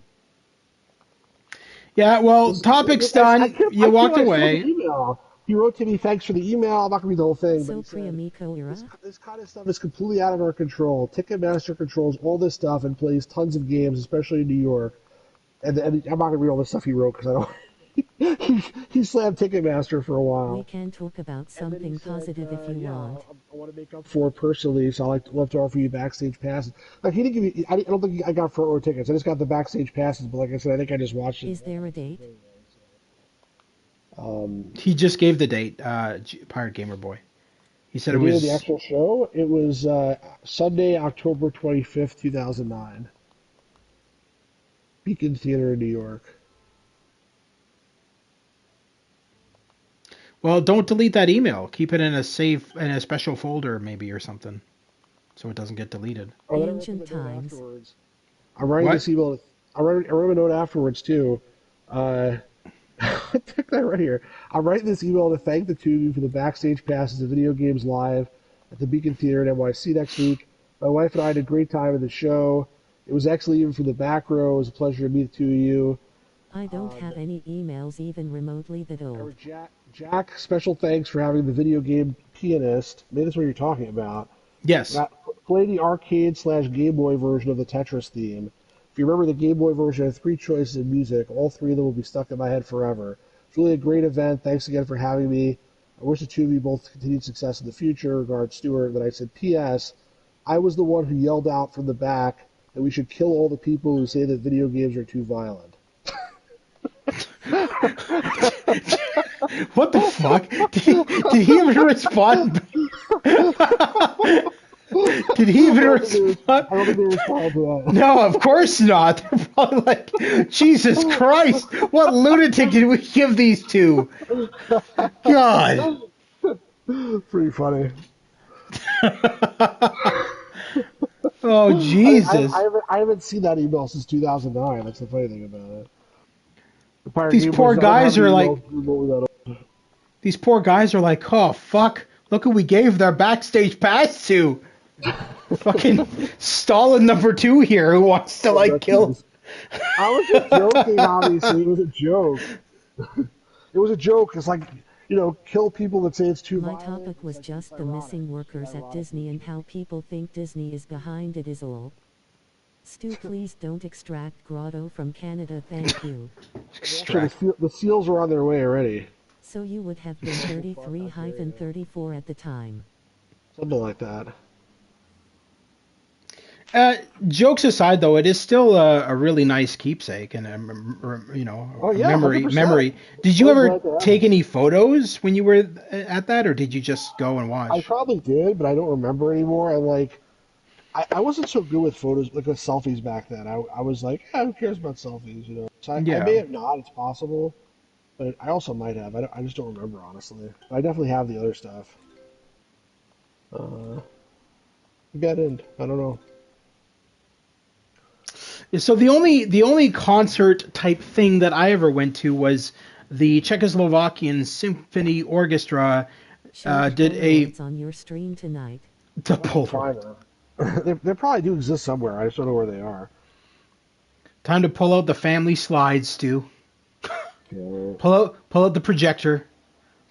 What were you saying? You went to a Czechoslovakian thing? Okay, so for the 50th anniversary of Star Trek, there was a touring Czechoslovakian Symphony Orchestra. Ironically, the same orchestra that does the music for the new Mafia game, Mafia: The Old Country, that I streamed. But anyway, they did a concert, 50th anniversary Star Trek concert, where they played all of the music from all the different iterations of Star Trek.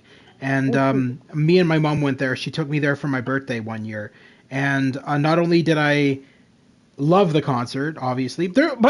You show up there, right? And we got like front row seats because my mom always wants to get front row all the time. No matter what it is, we always get front row seats. But now those front row seats cost like thousands of dollars. I don't know because they did when Howie Mandel this was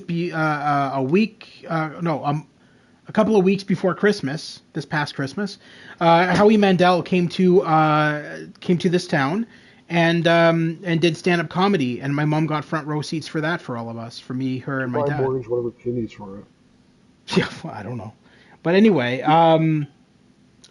it was fun, and so anyway, yeah, going back to the Star Trek concert. So the downside is that, like, you know, I show up and you're surrounded by other people in the front row who are like wearing like Starfleet uniforms, and they're like, they got the Spock pointed ears, and they're like, oh my god, I love this song, it makes me want to jizz, and I'm like, what? I'm just here listening to music, and these other people are like wackadoos. I'm like, all right, well, I'm not that far into Star Trek. I'm sorry, like, I'm not gonna show up at a concert wearing a fucking Starfleet uniform, and that's weird to me. But you prefer the Klingon uniforms, right? You know, the Borg, so I can assimilate you, you bastard. No, I'm just, anyway. So going on. But anyway, so I went there. I had a blast. It was great. They did a good job. And then when I left, I ended up buying the music CD of that concert. Nice. And then what I did was I took the music CD and then converted it all to MP3. So I have all the music now in MP3 format on my computer, and have had it for a long time. I used to do that with everything. But like nowadays, like, you can just go on YouTube and watch it whenever you want. It seems like. Yeah. But anyway, so I'm a flag man. You're a flag man? What is that? It's another format. It's like I think it's a lossless format as opposed to MP3, which is a lossy format. Oh, okay. Yeah. Don't let him give you any flack, Parky, boy. And hear your story. Well, no, it's just it's really, really fun. I also I think the same year we went and saw Sherlock Holmes. There was a Sherlock Holmes format. I used that when ripping my audio CDs. There was a Sherlock Holmes stage play, and it was with the actor who played Sherlock Holmes was David Arquette. Oh, cool. And he did a really good job. And I was iffy at first because I'm like, David Arquette, like Dewey from Scream, like, I'm sorry, I cannot picture that fucker as like Sherlock Holmes. And then I went and we saw the play, and I'm like, damn, dude, he nailed the role to a T. He was phenomenal.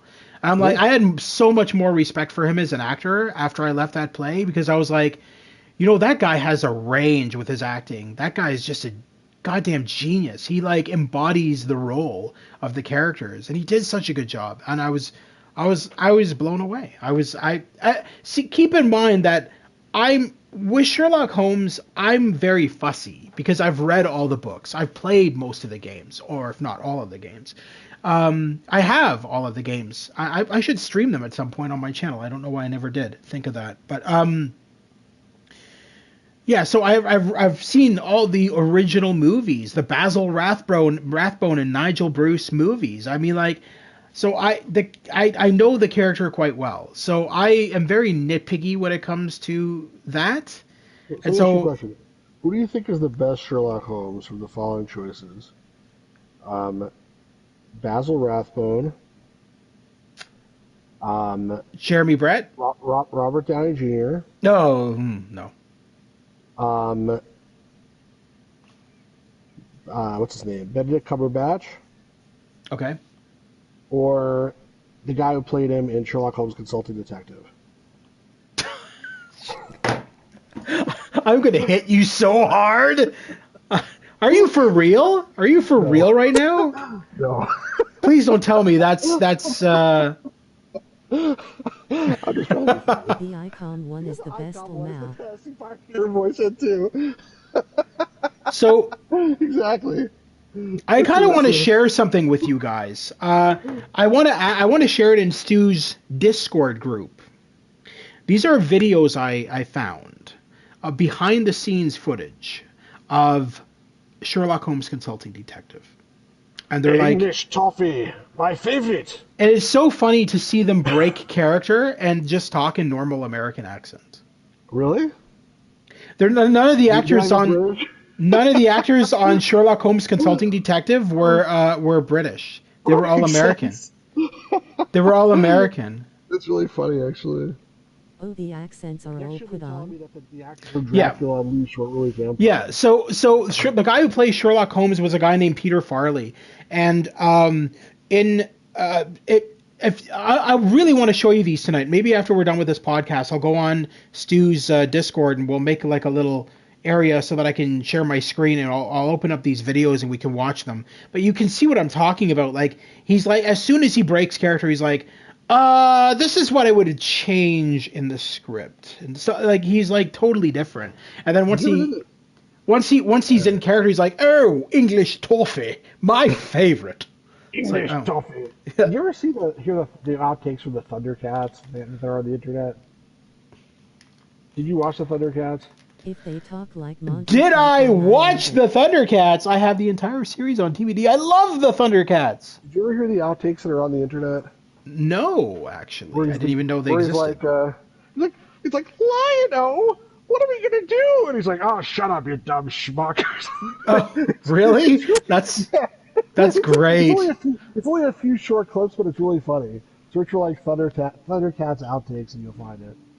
That's great. Anyway, this is actually probably a decent time to stop. My favorite outtakes. I have the Blu-ray box set of The Next Generation, and they have a Blu-ray, an extra Blu-ray disc of all of the outtakes from every single season. And like, dude, it's like fucking four or 5 hours of like bloopers and outtakes. It's crazy. And they act like such Riker is crazy between takes. He's just like running around, slapping people on the ass. He's just crazy. He's nuts. Oh yeah, no, he's crazy. He's crazy. I feel like the people closed the doors on Worf on purpose. It seems like he got the doors closed on him so many times. You know what I'm talking about? Yes. Yeah. I think it was done deliberately as a joke. They were just being silly. It just happened too often for it not to be intentional. So. Yeah. They talk like Monty Python. I love it. What? Parking boy said, "Oh, the accents were all put on." He's talking Sherlock Holmes. And Louis said, "If they talk like Monty Python, I love it." It's not really Monty Python. Could you imagine if that's how Sherlock Holmes talked in that game? Could you imagine? It's like, Watson, we got to solve this case now. Let's go. Oh my God. I think let's wrap it up here because I want to prepare for my stream, which will be coming up soon. Hopefully. What are you streaming? Well, more demos tonight. I'm gonna do CD-ROM today, the disc number 8, which has, and I'm gonna actually use I'm gonna try the disc returns. Set up for me. He set up for me a Windows 3.1 virtual environment, which I played with a little bit today, and hopefully see if that'll make these games run smoother. But It has actually. Wait, didn't you use the virtual environment yesterday when we streamed? No, that was just running in Windows actually. But I had a couple of wrappers running in Windows. But ironically, Gamers Grotto, one of the games that's featured on this CD, you'll never believe what it is. You want to tell you? Yes. It's Crime Patrol 2: Drug Wars. Oh yeah, it's that you mentioned the other day. Yeah, none of those games are good. You know that, right? They're shit. They're absolute trash. But I mean. The acting is not very good. The acting is terrible. They're define entertaining, Stu. Well, like when I played the Wavy Two Man Chronicle. They're entertaining trash emo. I would rather play the Wavy 2 Man Chronicles than play Crime Patrol 2 Drug Wars, if I'm being honest. So, Well, for it's not those as who much don't as understand why Stu brought that up, is because I told him the other day that I have Crime Patrol 2 Drug Wars, Mad Dog 1 and 2, and a couple, and Who Shot Johnny Rock. I've got them all on Blu-ray. So, a company out of Canada called Digital Leisure remastered all of those old FMV shooters and released them on Blu-ray and DVD. And so I bought a bunch of them from a swap shop a couple of years back. So I have Crime Patrol True Drug Wars, Mad Dog McCree, Mad Dog 2 The Lost Gold. Digital Leisure has been re-releasing these games for years.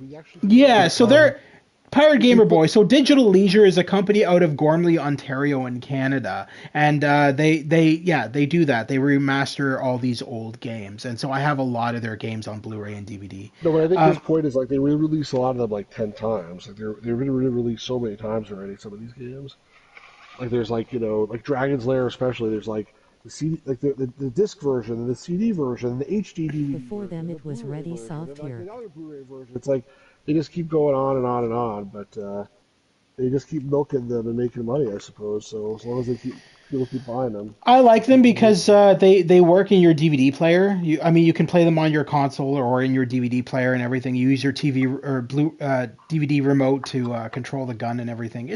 They're fun. They're enjoyable for what they are, but I'm certainly not going to get excited about it. I mean, they're not. Well, the demo. The DVD version of Mad Dog is absolutely horrible. Who Shot Johnny? No, it wasn't Who Shot Johnny. We played Space Pirates demo, and I never played that one. well, the demo was so short. It was like we played like maybe like 10 seconds, and then like The cursor snaps to preset positions. Demo, like probably the real game now. So Yeah. Where are we at right now here anyway with these paintings? Just curious. Okay, we've done all the large. But I think I need to get going. It's a pleasure as always being on your channel. Yeah, no, it's great to have you all here. Thank you so much to Pirate Gamer Boy, Lewis, and James for tuning into tonight's live stream of the Paintcast episode 8. Now we'll be back, of course, with episode 9 in about a week or so. We really have a lot of fun doing these. We really have a lot of fun with all of you being around. Now, keep in mind, for those who are lurking, do go into the live chat because we will definitely discuss anything you want to discuss on this podcast in the live chat. So it's not except for James's Disney thing. Yeah, we're not going to discuss that. Sorry, James. Stu has said it, so what he says goes. Not my fault. But anyway, thank you all for being here. And again, this is not just a podcast for us. This is a podcast for you. So just as much, we can sit up here and yap for hours, but we'd rather discuss what you guys want to discuss. So for future podcasts, make your voice heard and go into the live chat and let's talk about different things that you guys are interested in. Video games, movies, whatever. But anyway, that's going to do it for tonight, guys. Have a fantastic night. And we'll see you soon at the Paintcast. And again, thank you very much to my co-host, Stu's Game Reviews, for being here tonight. He will be streaming a bunch of game demos from, I guess, the 90s or early 2000s on his channel tonight. From 1995. 1995. Well, there you go. If you're not subscribed to my channel, Stu's Game Reviews, please go ahead and do that. And yes. Appreciate that very much.